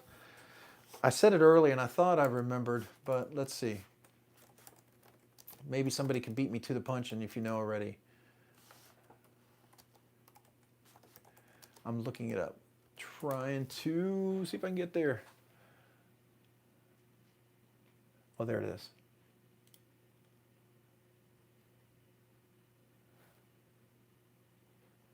All right, it's about to, I got to go through an ad here.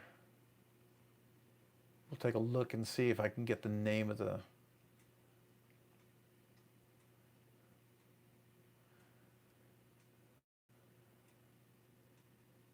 Oh, it's a long ad. All right, let's see. Here's TC. Okay, there he is. All right, so let's see if we can put the audio on.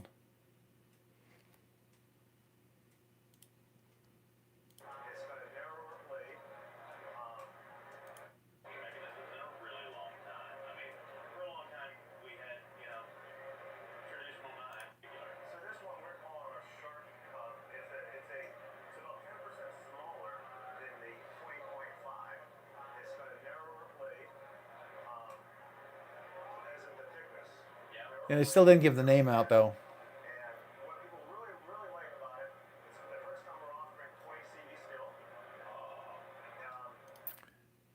I really was hoping he'd give the name. I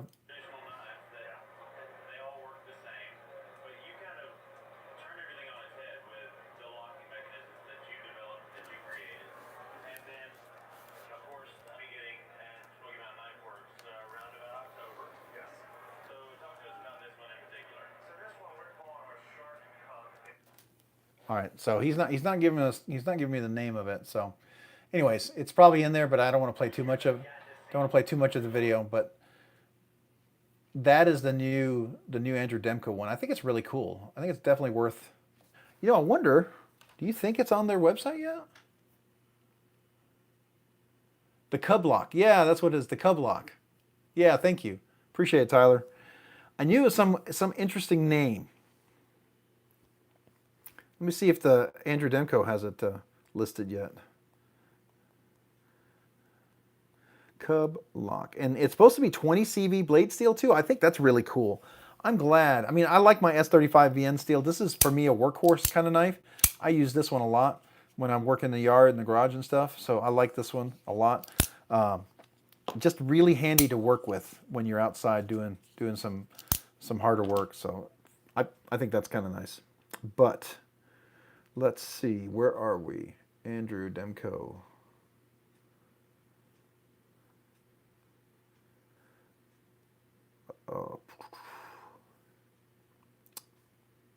No. Okay. Yeah. Okay. So I'm not seeing any pictures for it, but yeah, I don't see any except for what we saw in the video. Oh well.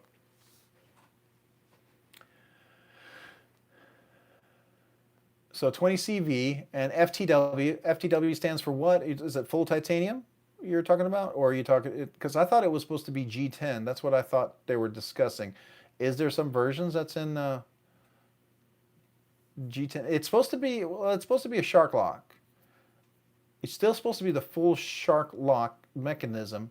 It's what's make its difference is it's thinner and it's smaller, right? So you could easily make this smaller and thinner. I mean, I don't know how much thinner you can. I mean, this would have to be obviously thinner together, so you probably have to shrink that down unless you put it inside the scales and there's no liners. I don't know.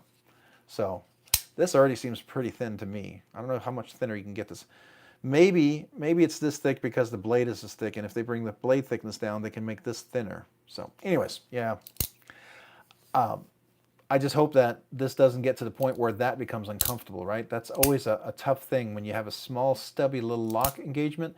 You got to make sure it stays comfortable. You don't want it to get uncomfortable there, because a lot of people like to fidget with their knives. And you take that fidget factor away and people can only deploy it a few times before it's uncomfortable. That kind of becomes unattractive to some people, right? Hey, Drink Water, welcome. Appreciate you being here, man. If you guys haven't subscribed to Drink Water, definitely go check them out. Love for you guys to go and at least watch one of his videos so he can get the credit for the subscription. I'm already subscribed, so I can't add another one tonight to you, sir, but I would if I could. And I see your little latest video on the Relative that you have out there, which is one of my favorite knives I really enjoy. As you can tell, here's my Relative. Beautiful knife. This is the, mine is a 20 CV version. I didn't get the L Max or the MagnaCut, but I'm okay with this one. The CV is really nice. This is a nice version. And I put skiffs in this, by the way. It didn't really need it, but man, after putting skiffs in there, it didn't need it. It was still buttery smooth, but it moved it to the next level. It went from like being smooth to being like that glossy, that like it's like sliding on something. Just super smooth, buttery smooth, which I really, really like. It didn't need it, but man, I enjoy it. So there you go.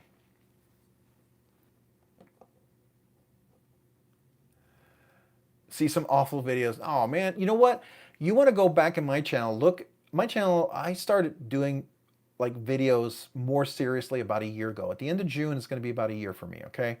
I did one video probably over a year ago, and it was my first attempt at a video, and I put it together just to see what it would look like. And it was this little clip, and it had this really cheesy, you know, non-licensed music, and it's like a minute long.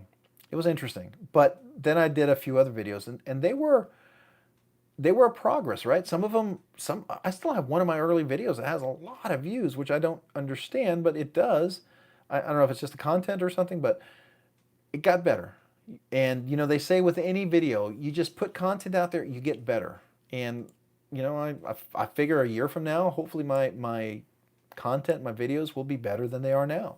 They certainly were better than they were back then. And the only way I got better was just doing more videos and being okay with failure, being okay with making mistakes, and being okay with learning. So keep pushing away, man. You'll get there. Absolutely. Just don't quit. Oh, you won. Oh, you were the one that won from Lefty. Which was that? Which one was that? Was that his big? Was it the 18 or the 15K giveaway or something like that? The one he had, was it the one that he was on with from Devo Knives? I want to say Colin. Colin, was he on there with Colin? What did you get in that one? Is that the one with the mash that they had the mash in it? I'm just trying to think of, because I remember several giveaways.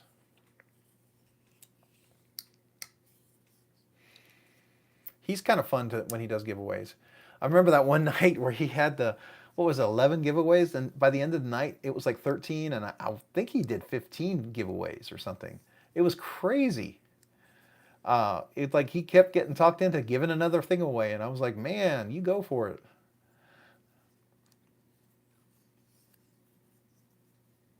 Oh, a bunch of skiff bearings. That's cool. So I use a lot of skiff bearings, and I do that very regularly. So I do like, I put skiff bearings in a lot of things in here.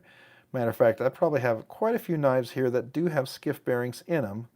Looking at them, I would say I got 1, 2, 3, 4, 5, 6, 7. Well, I don't have one in that one. I'm still thinking about that one. I don't know if I have the right size for that one. And I think last time I ordered, I think I can experiment with it, but I don't know if I want to take it apart yet.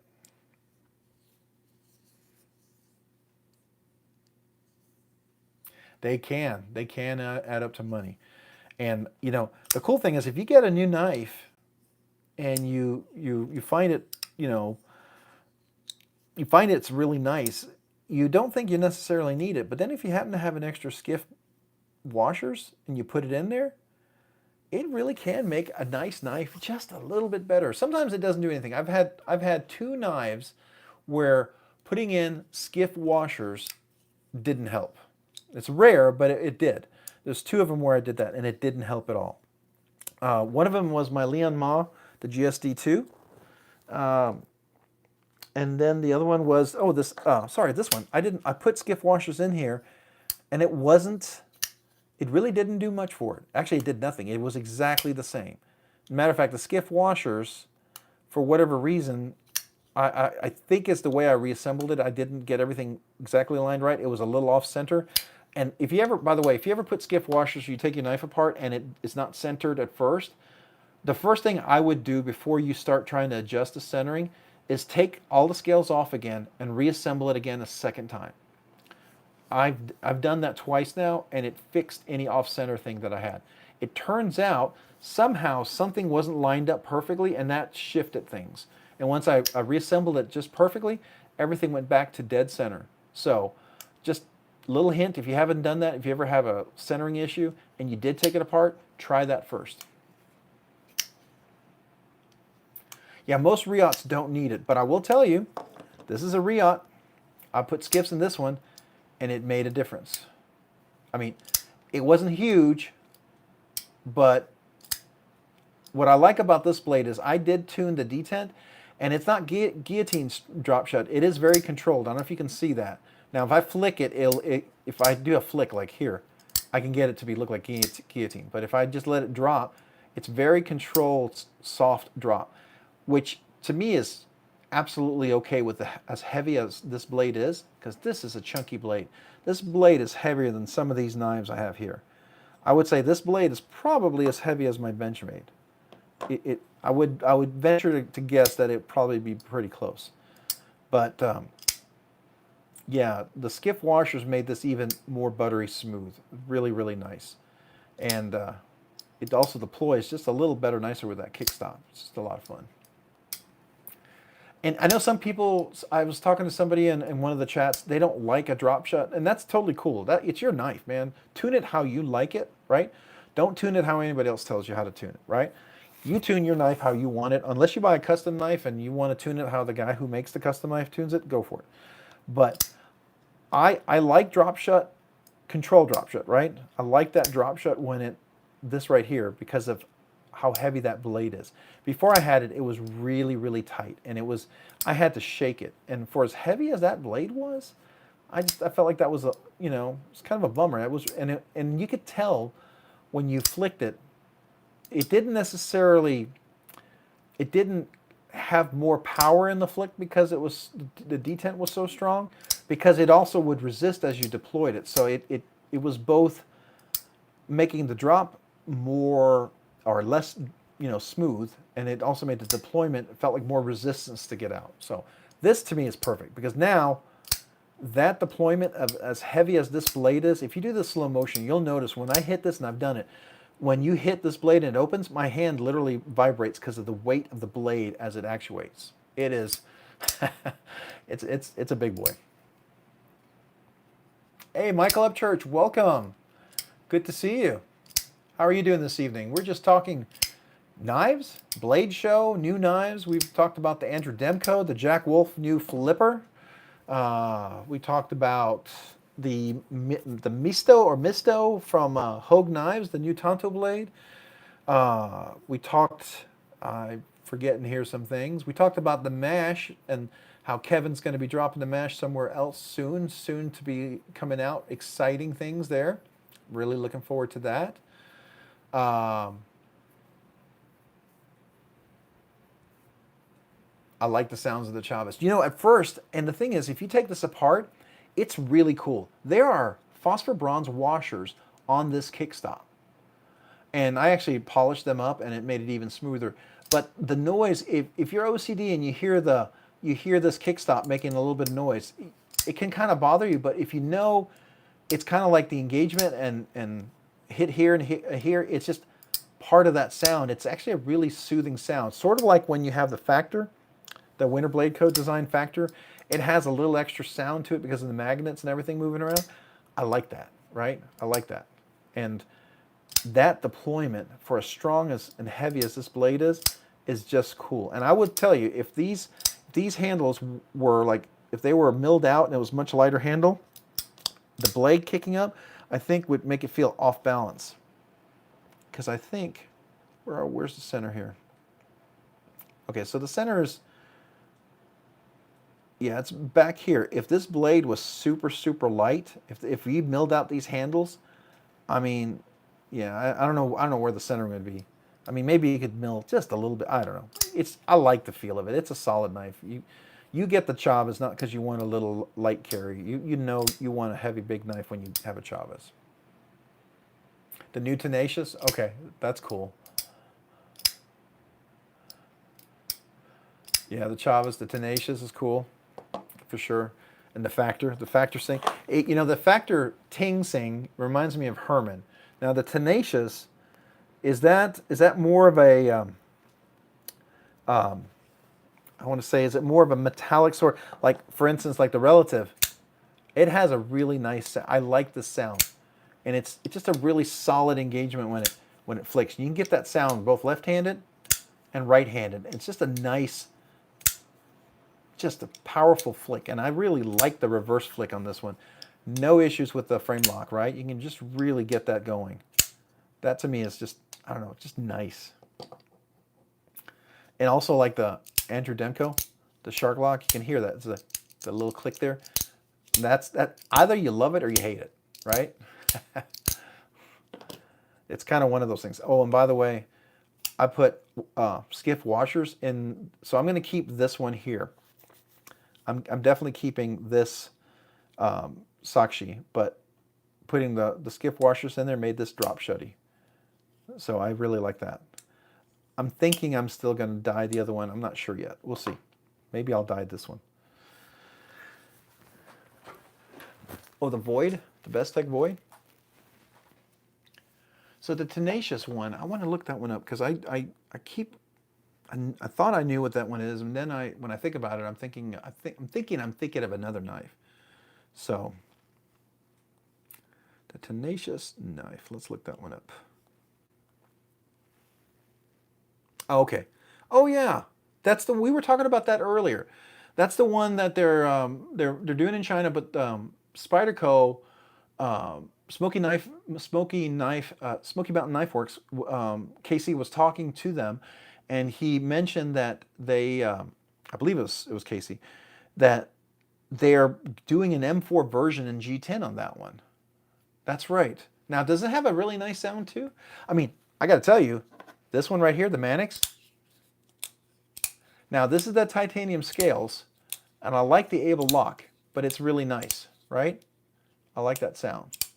So that's kind of cool. I found that really, really pleasing. And the action on this one is just fun to deploy. Oops, you got to make sure you get it at the top there. But it's just a lot of fun, right? You can do that one. But I like that sound. I don't know. Let's see. This has got a nice sound, but it's, it's not as, I bet the titanium version of this one's pretty good. Interested in the Bestech Void. Now that one sounds familiar. I think I saw that one. I thought that was really cool. The Bestech Void. Let's take a look at that one. Bestech Void.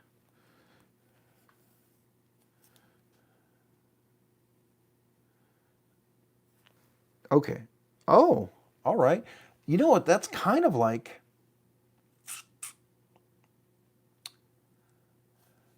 if I was to pick one, I'd probably go for it more like that. So it sort of has a, and forgive me if this sounds insulting, but to me, is it a front flipper too? Let's see, does it front flip? Yeah, okay, looks like it's a front flipper. It almost has a Ray Laconico look to it. Who's the designer on this one, right? But is it Ray Laconico? No. Okay, it's Vulpex Knives. Okay, so you have Picardy Tools, the Mutineer reminds me a little bit of that, but also some of the Riot design that you see, and then some of the typical Bestech stuff. Yeah, that's cool. I like that. I like the front flipper on there. Yeah, they're using M4 steel in the Tenacious. I think that's really cool. Designs, yeah, design's not for everyone. I mean, there's designs people like. I mean, to be honest with you, the Chavez stuff, I was never a fan of Chavez stuff. I wanted to like it, but it just the crazy long flipper that would come down here, and then the weird finger troll that you could maybe never use, and right. So I never really liked that. But then when I saw this with the kickstop, and everybody talked about how fun the kickstop was, and then when it deployed like this to me, I like this. I like this a lot. And so this is what pulled me in for this design. But till then, I wasn't a huge fan. I agree. I mean, wasn't really for me. I think there are other designs out there that are similar, just like this. Whippersnapper is not for everyone. You know, if you see this some people are going to think this is butt ugly, and some people are going to love it. But I love the design of this. I love the fit, form, function, the quality. But again, I've come to grown to like Wharncliffe blades more and more. I like the function. There used to be a point where I was a drop point blade only guy. I couldn't do anything but a drop point. And so this would be so radical. And when I did my first, excuse me, my first Tonto and then a reverse Tonto, that was crazy.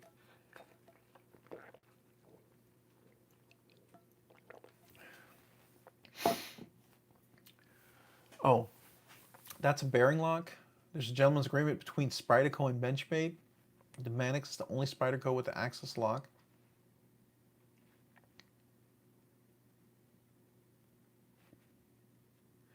Well, is it really? Because this is, when I read it, they actually they patented it. Where is it? Oh, here we are.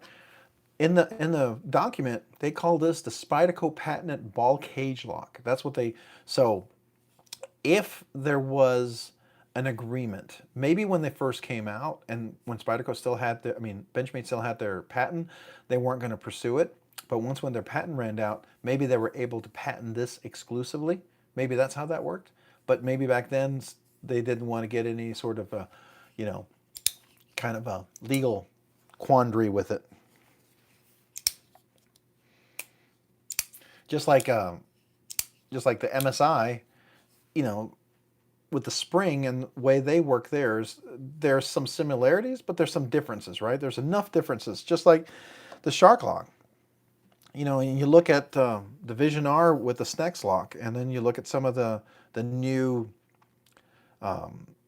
Cold Steel, you know, lock that's similar to, I would say, the Shark lock, and not exactly the same, different enough that I guess you legally are okay, but it sure seems to be a similar kind of deployment with some way to fidget opening like this. Yeah, so I had a lot of axis lock knives with the Omega springs. Never had an issue. I mean, I replaced the Omega springs on this, never had an issue. But this was the first one where I actually had an issue with the Omega springs. And I did take this apart a few times. I took this apart probably more times than most people ever would take this apart. And I tuned it. And I polished the washers. And I did a bunch of things on this one. And as much as I did on this knife, I'm not sure if I didn't get the spring in correctly, I didn't seat it correctly, but I broke a spring. And so I had to buy new springs. And the springs I bought, I got them out of Austin, Texas. They make some springs locally, and they were a little tighter than the original springs. So it does give it a little, actually it's a nice sharper deployment, because these axis lock springs have just a little bit better snappiness than the ones I had before. But that was the only time it ever broken. I have extra Omega springs now, just in case, but I've never broken one since. But again, I've heard that's just rare that it happens. Yeah, crossbars are cool. I really do. I like them. You know, people talk about, I guess, the worry about the spring breaking and stuff. I mean, I guess that's always a reality, right? But then on the Manix, I saw several reviews, even with the aluminum thing in here. I don't know if it happened with the titanium, but they broke their the pin. And when that breaks, you know, obviously it breaks too. And then I've known a lot of plastic ones, they have broken as well, but that's from wear and tear. But, you know, that's a matter of everything can break. But,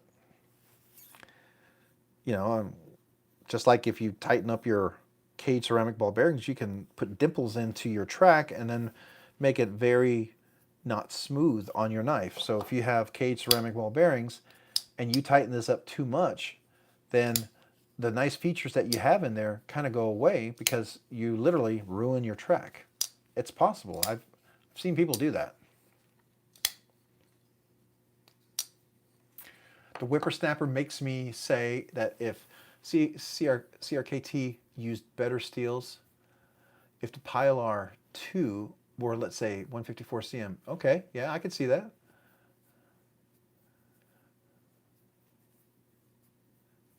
Oh, these ones are American-made springs. The ones I got out of Austin, yeah, they make them locally down in Austin.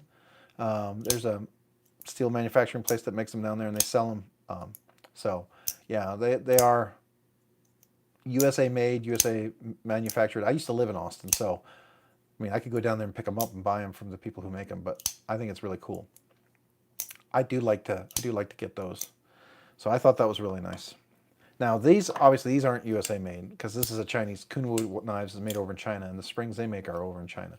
So they're very different. Just like if you were to get a Kaiser with their multiple adjusted crossbar lock, those are obviously made over in China as well. So, but you can get Omega springs here in the USA, and sometimes depends on the quality of steel. It could be a better one, right?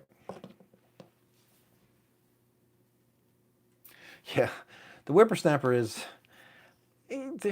there's a whole lot of little accoutrements or a lot of little touches on this thing that are really hard to kind of keep up with. Like even this back spacer, and people may not notice this, but it is perfectly spaced. Anybody remember years ago when they had the old Lexus commercials when they first came out, and they would run the little ball bearing on the seams and how perfect it was? That's what I get this impression on here. Everything is lined up perfectly. You see the spacers in here. You look at even the inlay fat carbon in here, and then the fat carbon, there is no voids. You look at this and you might think there's voids when you look at it from straight on, but then when you look at it from the side with the reflection, there's no voids. And the way they fill in the fat carbon fiber, it makes it look like amber. Literally in the sun, this looks like amber. It's clear and golden like amber. I think that's kind of cool. So I like that. I think it's kind of nifty.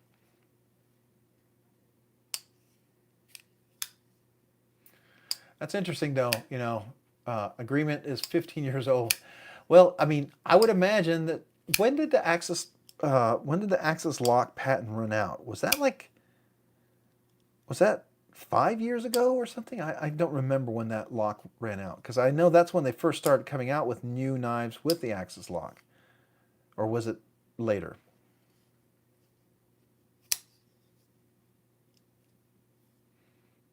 Yeah, yeah. CRKT really could push the limits if they were willing to do it. But, that's the question. You've got to have a design that really works well if you're going to invest that kind of money into it. And if you're not confident, are you stretching outside of your wheelhouse? Are you able to do it when you stretch yourself like that? I don't know. I mean, it would be cool to see. I will tell you, my second knife, after I had my Gerber Easy Out, and I had that for years and years and years. But my first pocket knife after that I bought was a CRKT. I can't remember which one it is. It was like 45 bucks. I've seen it at the store. It's now like a 65, 70 bucks. But I gave that one to my son, and I think he still has it. And that was my second knife. That was my in-between knife. That's where I jumped up from a $35 knife to a $50 knife, right? $45 plus tax, right? And then from there, that's when I went to the Benchmade. And so those were my stepping stones of knives, if you will. Yeah, they have, and they've got some nice stuff. I mean, even Gerber, for a long time, Gerber was, they were okay. There's some stuff that was like not so great. And then lately, they've been coming out with some stuff that's way better, and even has had people surprised, right? That this is not bad. It's pretty good, surprisingly. So, I mean, I don't know about you guys, but Kershaw, Kershaw's been, I don't know what's gotten into them. Their stuff is really starting to ramp up as well. So surprised. Hogue is probably, I would have to agree. There's several other people, YouTubers, who say this. Hogue is probably one of the most underrated, best value manufacturing out there in the USA right now. I think there's a lot of bang for your buck with Hogue, right? Kershaw is really making a push. Yeah, Gerber's still pushing out some USA made stuff. You got to give them credit, and their stuff is really improved significantly, I think. There was a period of time when it was just like the same stuff, and it wasn't. But lately, I mean, there's a few Gerber knives that aren't. I mean, let me put it this way: I would entertain, right? I would entertain them. Whereas before, I wouldn't even think twice. Now, my first knife ever I bought was a Gerber, right? The Easy Out. Matter of fact, I thought it wasn't made anymore, but it still is made. It still is available, and it's still $35. But it's not a bad knife. Okay, so Kaiser has done yeah, some zirconium, some Damasteel. Yep. Who else is? Wee's been digging into that as well. I wonder if QSP is going to be doing some Damasteel. They have to be doing some Damasteel because there was a relative at Blade Show that EMP by EDC, they were showing Damasteel blades with some beautiful, like they even had some of that Ultim inserts and some other interesting inserts on the relative. And I thought that was really, really fascinating, right? So I'm pretty sure they've at least worked with Damasteel. I'm sure, yeah, there is Damascus, but the Damasteel is just, it's a little nicer, right? Yeah, they were getting smoked. I mean, ZT, like, that's another one. I'm not sure what's going on with ZT. ZT feels like they used to have like some crazy neat stuff coming out. I haven't seen anything from ZT that's like groundbreaking, right? I mean, there's some interesting stuff. It's always a unique design with ZT. It's kind of like, it's just very eclectic. But I would love to see more cool designs from ZT. It feels like it's, I mean, granted, their designs are tried and true and all that stuff, but I would love to see a few more.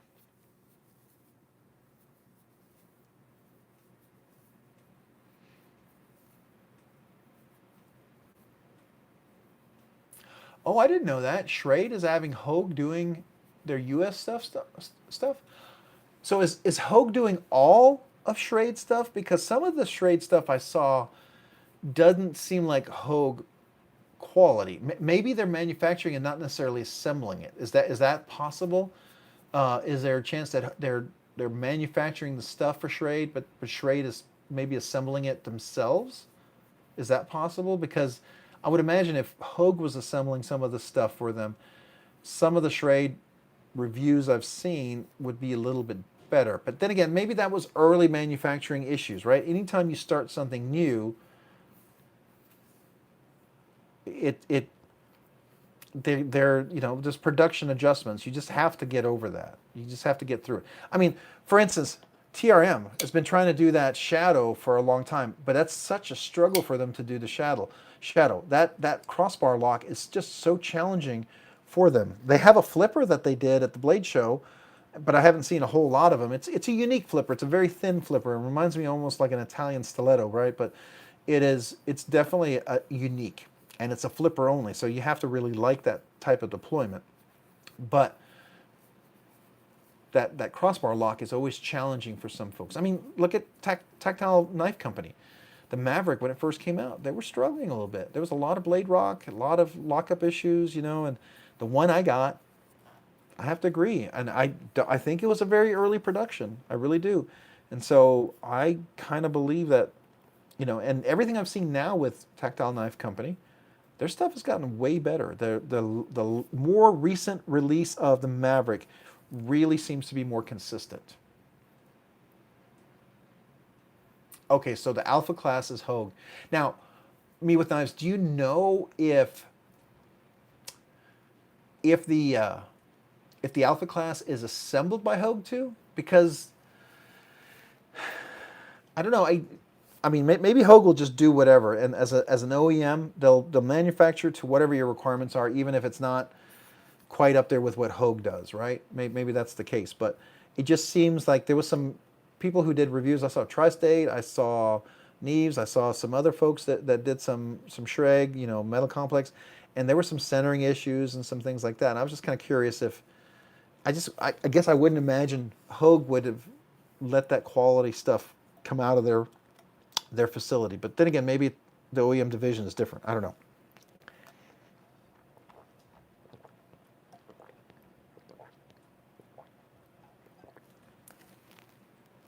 Yeah, it is.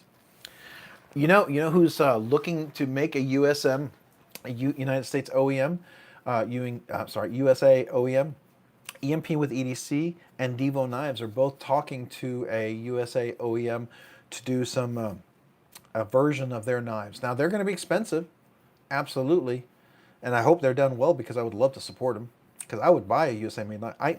You know, I I would love to buy all USA stuff all the time. I like this one. I like this one. I like this one. I like this one. I like this one. Now, granted, I know these are outside parts and they're assembled back in the USA, but you have to admit, yeah, they do get some of these parts in from Italy, but they still control some of the heat treats because I don't think this is Italian heat treated. It may be initially, but I can tell you this S90V is phenomenal. It's not soft, rolly steel. It's really hard to strop, but once you strop it, it's amazing. This is USA, and but the rest are Chinese made, right? I would love to get. I would do a USA version of this. Absolutely. You know, I like We. We does really outstanding job, and it's really nice quality. But yeah, I would love to get a USA made Andrew Demko. That now somebody had. We were last week. I forget. It was it Casey who had the. He had the Demko one. I think I was talking to him on Instagram. I think it was Casey. I got to remember here, but his version was huge. I hadn't realized how big the 8020s are. I mean, they're ridiculously gigantic. I didn't realize how big they were. I mean, yeah, it was Blades and EDC, right? So I believe that's Casey, right? Isn't Blades and EDC? That's Casey. I think that's his name. I'm so sorry if I'm not names. I struggle with names until I look at the name visually. I'm a very visual person, so Jamie, that's right, Jamie. Okay, thank you, Jamie. Now I'm looking at the name Jamie. I'm actually seeing you spell it, and I'm looking at his channel, Jamie. And I'm gonna say it again a few more times, Jamie. Okay, so he showed me the video of his knife. It was gargantuan. I didn't realize how big it was. Now it's cool, but wow. And I admit that part of the 8020 right here, that really comes down a lot, right? So that's huge. And yeah, I don't know if that's almost too big of a knife for me. I mean, this is about as big as I'll go right here. And this is a pretty big blade, right? I like it. This one is almost too big, right? If I stay back here non-choked up, this works really nicely. If I choke up, I mean, look how big that is. But you have to make sure you get down here to be able to really be able to control it and stuff, right? So that's really important. Yeah, the 8020 is... See, I didn't know it was that big. And it was one of those grill knives. And after seeing it, I felt bad because I was very interested. But when I saw the size of it, I was like, oh, no. No. And that's a lot of money to buy just trying to be nice, right? You know, that's more than the McNeese right there, right? I mean, that's like a McNeese custom almost. But at least, you know, I'm hoping I can get my McNeese replaced. I really do, because I'm hoping it's just a one-off sort of thing with the detent. Yeah, it is really long. There's no doubt. If I hold it here, I feel okay with it, but it is definitely a long blade. But the lightness makes it work for me. Some people feel like it's too light, but I've noticed some of the people I talk to, they're people with big hands. You know, kind of like Dave Thomas, right? With his, like, you know, he has larger than average hands, right? Those people who have really big hands. This is a great knife if you have really large hands. But being that it's light, for me, I can make it work like this. I like that. And then if I need to choke up, I can do that too. But I like it like this. And it's always nice to have that hollow grind. So for me, it works. And the action is just simply fantastic. And I put skips in here, and it makes it even better. So I do like that. Probably one of the best flippers that you can get out there for that. Now, my Love Them designs, the Love Them knives, the LTW, Love Them knives, LTK, the Result. I had that, and that was one of the best button locks until I got this one. So the Result is right behind this one.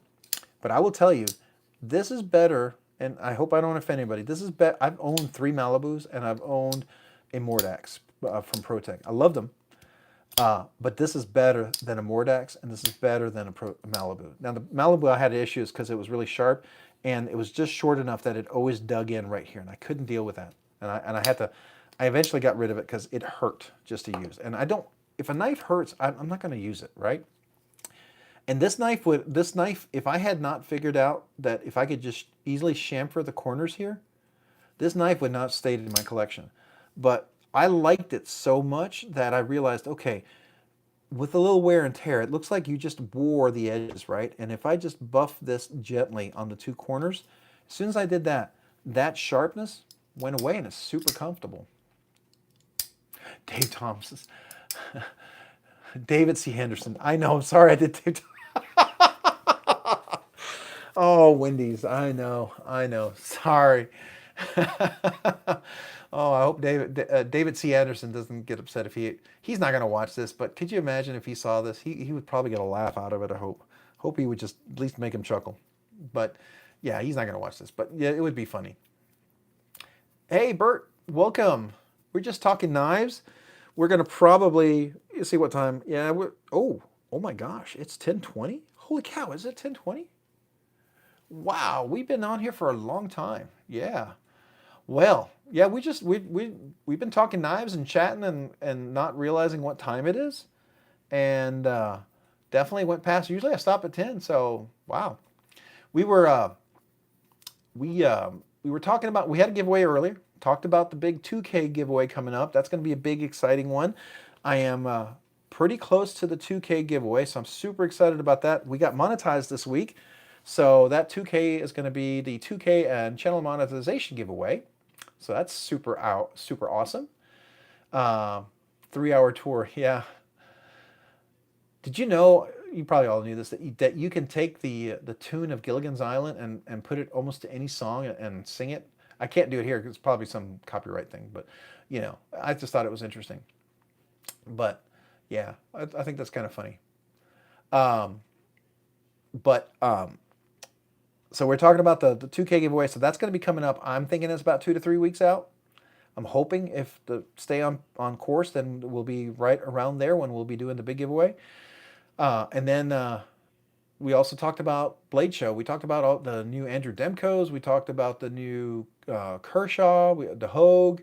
What else did we talk? Oh, the new Jack Wolf knife, the Flipper, which, man, I am just so freaking pumped about. Yeah, that's going to be really cool. And then what else did we talk about? We talked about several other things. Yeah, we've been just talking about stuff like that. So, oh, Dave, man, thank you. I appreciate that, buddy. That's awesome. now I feel like I got to hang around a little bit more. That's cool. But thank you very much. I really appreciate that, guys. That's really cool. You guys are too kind. Man, I got to get that kazoo, right? Were you here earlier? You were here earlier when we talked about the kazoo, right? Supposedly, I was thinking I would press one of these buttons, but because of Doctor Who, you know, I'm being a nerd, but I realized this is probably going to be a copyright infringement if I play this, so I can't do that, right? So what I'll do is, I was thinking I'd get a kazoo. Well, somebody mentioned a kazoo. I need to do a kazoo. So when I get the kazoo, I'll play that. Now I could do the Scottish bagpipes that I did earlier, but I don't know if you want to hear that. That's it's kind of that's almost like something you do when you've had a few too many beers, right? But oh man, well, I appreciate that. You guys are awesome. Yeah, the Gilligan's Island song is one of the few shows that had words to their closing theme song. I didn't know that. No, I'm gonna have to go back and check that out. I know you can sing Amazing Grace to the Gilligan's Island theme, and I think Amazing Grace is not copyrighted, so we could do that. It's supposed to be like Amazing Grace, how sweet the sound that saved a wretch like me. So you could do that, right? You can kind of do that you know, Gilligan's Island theme to almost any song. I think that's interesting. But I'm gonna have to check that out. Again, Dave, man, thank you so much. That's awesome. I really appreciate that. I'm humbled. I really am. I almost don't know what to say, but thank you. Yeah, I'm gonna get that kazoo, and then we'll blow the kazoo. And you know, I don't know if any of you guys heard the reason why we came up with the kazoo. I think is when I'm a nerd, and so when I was in fifth and sixth grade, they had band. And people would cling the cymbals or hit the drum. I got the kazoo, and so it felt like appropriate sort of a nerdy nerdy knives kind of a uh, you know tune or a way to celebrate when someone does something like that. So I'm gonna that's my goal for this week, to find a kazoo. Well, I appreciate that, Dave. Yeah, I'm super humbled. I can't believe that we're monetized. That's really awesome, and the process was really fast. I had heard people telling me weeks and stuff. The Google thing that you have to do, that took like less than half a day, and then YouTube, they did their review, and that took like a day. I was like, oh, okay. And now I will tell you, right before all this happened, I'm sure there's some algorithms going through and cleaning up stuff up, because all of a sudden my average views for day started dropping. There was like they were cleaning up, maybe thinking that people might have watched videos or given me credit for videos, and maybe they weren't like intended to do so. So I don't know. It just seemed like everything got sort of cleaned up. There was all these numbers, and they kind of trimmed down a little bit, and then it took like I was right at the cusp it for like 3 days, and nothing changed. So I wonder if that's what happened. It's kind of interesting. The kazoo, yeah, definitely the kazoo. So Rocky was here earlier. We were talking about the kazoo. So I did do the Scottish bagpipes. So I mean, Dave, you're gracious enough to do that. I will ask, and I will do this. For you, until we get the kazoo, I will do the Scottish bagpipes one more time if you want to hear it. But you have to want to hear that, because you're either going to laugh or you're going to want to quickly drop from the channel. So how were the hamburgers, Rocky? Were they good? I'm sure they were. We had hamburgers the other day, and man, they were so good. Yeah, and Rocky, I didn't realize how late we were. I mean, we'd just been talking away and talking about Blade Show. Man, you can get lost in time just talking about all that good stuff. Oh, you didn't hear it before? All right, Dave, because you were so kind enough to do the $5. I'll do this for you. Now, it's not perfect, but I used to do this younger, and mind you, it probably came up after hanging around with some buddies and you had a few beers. So you got to take it with a grain of salt, but here you go.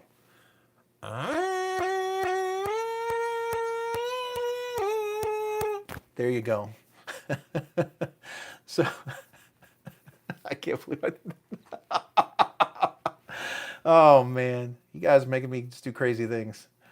The chicken was oh, you had chicken. I thought you had you did a little icon for a burger, so you ended up having chicken. All right, cool. That's awesome. That's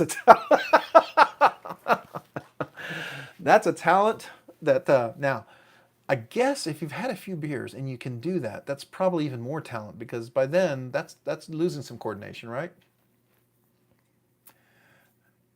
You've seen the Unipiper of Portland? He rides on the unicycle dressed like Darth Vader and plays the bagpipes that shoot fire. Oh my gosh, that sounds crazy, man. That's got to be a YouTube video somewhere of that. There's got to be that. And it's called the Unipiper. Okay, I got to look that up. That's awesome. Now, you know what? I'm gonna see if I can find that. That's just cool. All right, so it's called a Unipiper bagpipes. Oh, there's something there. It says Portland. All right, so okay. All right, let's see that. Oh my gosh. All right. Oh. Let's turn off the volume, because that's probably copyrighted. But let's see here. All right, so I'm gonna share this video for you. Let's see if this is actually legit. Before I share it, I want to make sure this is it.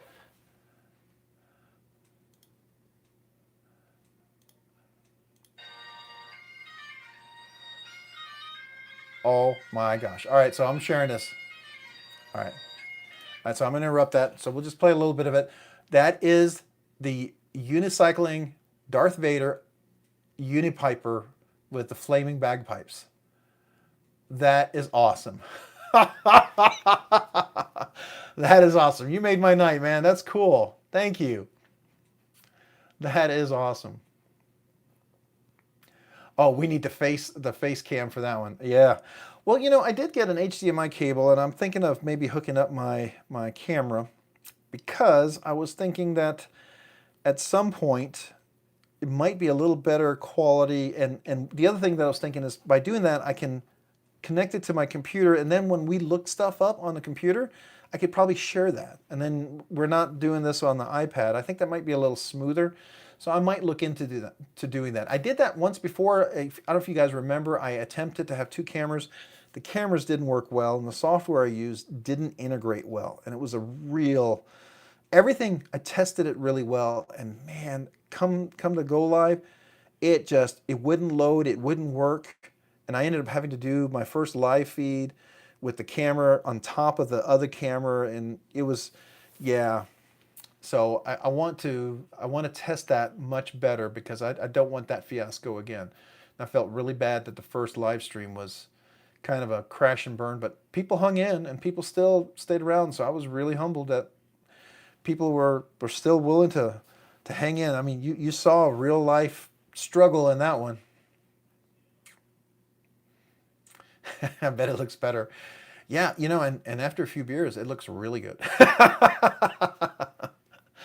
But, I not that I'm speaking from experience or anything, right? But yeah, I like that Unipiper. That's really cool. That is tripping. That's a lot of fun. Wow. Yeah, so I'm looking forward. Does anybody know when that new Jack Wolf knife is coming out? Bourbon Eyes tonight.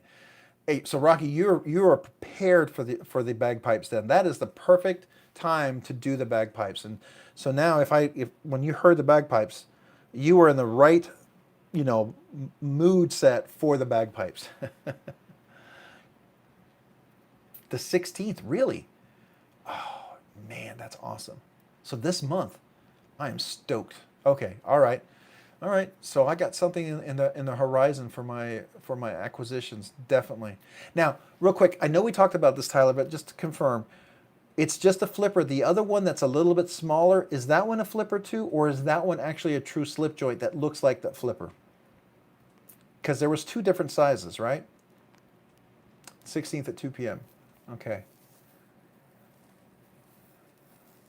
Love me some Gertie. Yeah. Balcones actually had some award-winning bourbon here, and I've had some of that, and I actually have a little sample over there of it. It's not their aged Balcones. I think it's only like three or 4 years old, but still supposed to be really good. The small is a true slip joint. See, that's what you do. You get that flipper, and then you have the small slip joint. You get someone like me, and I'll buy both, and then you got me hooked. That's what it is. It's like the first one's free, right? It's like, here's a flipper, and oh yeah, here's the slip joint, and then you get them, and you're like, oh, okay, all right, okay. You know what I'm saying? I think he's got a plan. That's what he's doing. He's like we're speaking of bagpipes. He's the Pied Piper of slip joints. That's what he's doing. He's pulling everyone into the slip joint world. I mean, this stuff's amazing. So I've got to give him his dues and credit for that. It's pretty awesome. All right, the 16th at 2 p.m. I'm going to write that down. I've done, I don't know about you guys, how many of you guys put your big drops that you know of into your calendar and have alerts for it so you're ready for it? And you make sure if you have meetings, you block off maybe 5 or 15 minutes of your calendar just to make sure no one books a meeting for you so that you can take care of that drop.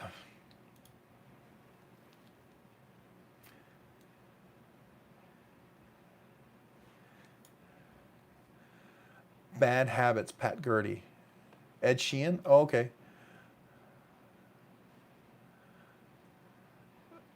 So Ed Sheehan's got to be, oh, so is that a song right there? Okay. I'm going to have to give that a listen. Is that a guilty? Everyone's guilty. All right, yeah. So I have to book, like I did that with the McNeese drop, which I'm still hoping I can get a replacement. Man, I asked Jonathan if I could get another one. Hopefully he will. But I'm gonna be putting this one in there. that Jack Wolf after handling that one, that's for sure. So, wow, playing the Gertie. So that's what that is. Is that the Patty Gertie? That's what they call playing the Gertie. I don't know if I've heard that one. I'm gonna have to give it. Oh wait, is that the song that she's playing or? Okay, I'm gonna have to give this a listen because I want to make sure we don't copyright this video tonight and get all busted or anything like that. But that's cool. You'll take a vacation and leave if necessary. Okay, I can see that. Yeah, definitely. Now, it's usually I like doing it on some where you can actually get it, right? I don't like to do that one on some of those drops that you get where you literally you have 10 seconds to get it and they're gone, and if you're not fast as someone else, and everyone swears there's robots that steals them, right? I don't know if there is or not, but you know, you got to be fast. So yeah, so I think the Jack Wolf is definitely going to be one of the next ones that I really am looking forward to for sure. I'm really gonna I want to take more look at that one because just the little video that we saw earlier, that looks pretty amazing. Well, guys, I think it's past 10:35, and I'm sure my wife's going to be like, "Where are you?" Right? So I think we're going to have to wrap it up here in a little bit. Yeah, those small drops. They, you know, the small drops they're cool, but they're frustrating, right? It's like you want to get one, you're excited about it, but sometimes you just know some of them you just never, like Knoll knives. I'm just never gonna have a chance at that and I don't want to buy the second market where it's overpriced. I don't want to do that, right? EMP by EDC used to be like that. It was really hard to get those, but they're more reasonable now, and I'm very excited about that. I think Winterblade Co. I think with the B3 coming out and as many as he's ordering, I think there's going to be a larger inventory definitely coming out. And I think he's getting to the point where he has enough order and inventory. And I think it's going to start becoming self-sustaining, right? Devo Knives is getting like that. And I like that. I like that when you can have inventory that you can order and you can get. So to me, that's cool. I mean, in some cases, like McNeese, it's just hard to keep up with inventory. And you just can't invest that large amount of money to expand really quick because it's not a model that's sustaining, I think, in the knife community for some things, right? So, hey, I appreciate it, guys. Yeah, the scalpers kind of ruined the drops. I totally agree. Especially when you see that MSI picked up when it dropped by and probably some robot, and then you go to, you know, eBay and you see that knife's 2 times the price, or Blade Forums or anywhere else, it's way overpriced. And it was even on nafsale.com. Hey, I know I didn't say it tonight, but hey, if you get a chance, just click on the nafsale.com link. Even if you don't buy anything, just go check it out. They have some cool knives, used knives out there. I've sold 2 weeks ago. I sold my Penguin Plus. I am, by the way, people have been asking me. I do have a knife sale. I have about 10 knives I'm going to be dropping for sale, and if you want, I can post a community board to show you what I'm going to be selling. So if anybody, there's no request for you guys to buy for me, but if people asked, so I'm more than willing to show what I'm going to sell. And if you're interested, let me know. Otherwise, I'm going to probably post them on nafsale.com. Okay, but before I do that, I just figure if somebody's interested, you know, maybe it's something you've been looking for. I don't know. I try to sell them reasonably. I'm not like. Be straight up. I'm not like Metal Complex. I can't sell them for 1/2 the price because I don't get these knives for free. I paid full price for every one of them. I didn't get anything for free. The one free knife I've gotten, I gave away to you guys. So everything I paid full price on. So, but I'm willing to sell them at a reasonable price, right? So if you're interested, I will post the picture. And you can tell me if anything looks of interest to you, and I'll give you all the details of the knives because I do use some of the knives. So some are going to be users. Some of them are not. Some of them are hardly ever used because they just didn't make it to my carry round, and that's probably why I'm selling them. So I'll share that with you. But thanks so much for watching tonight, guys. Really appreciate you being out here. It's been an honor. You guys were more than generous tonight. I'm really blown away and humbled by all of you guys. I will work on the memberships. I'll try to get that together. I'll get the kazoo. I'll put the picture out for the community post, and we will have we'll get that ramped up for the big 2K giveaway. And I'll update you if the McNeese things works out, because I really want to show off that. I love McNeese knives. I think it's going to be a lot of fun. Hopefully we can get that fixed out. So, all right, talk to you guys later. Have a great week. Hope the rest of your week is just a fantastic week. Bye.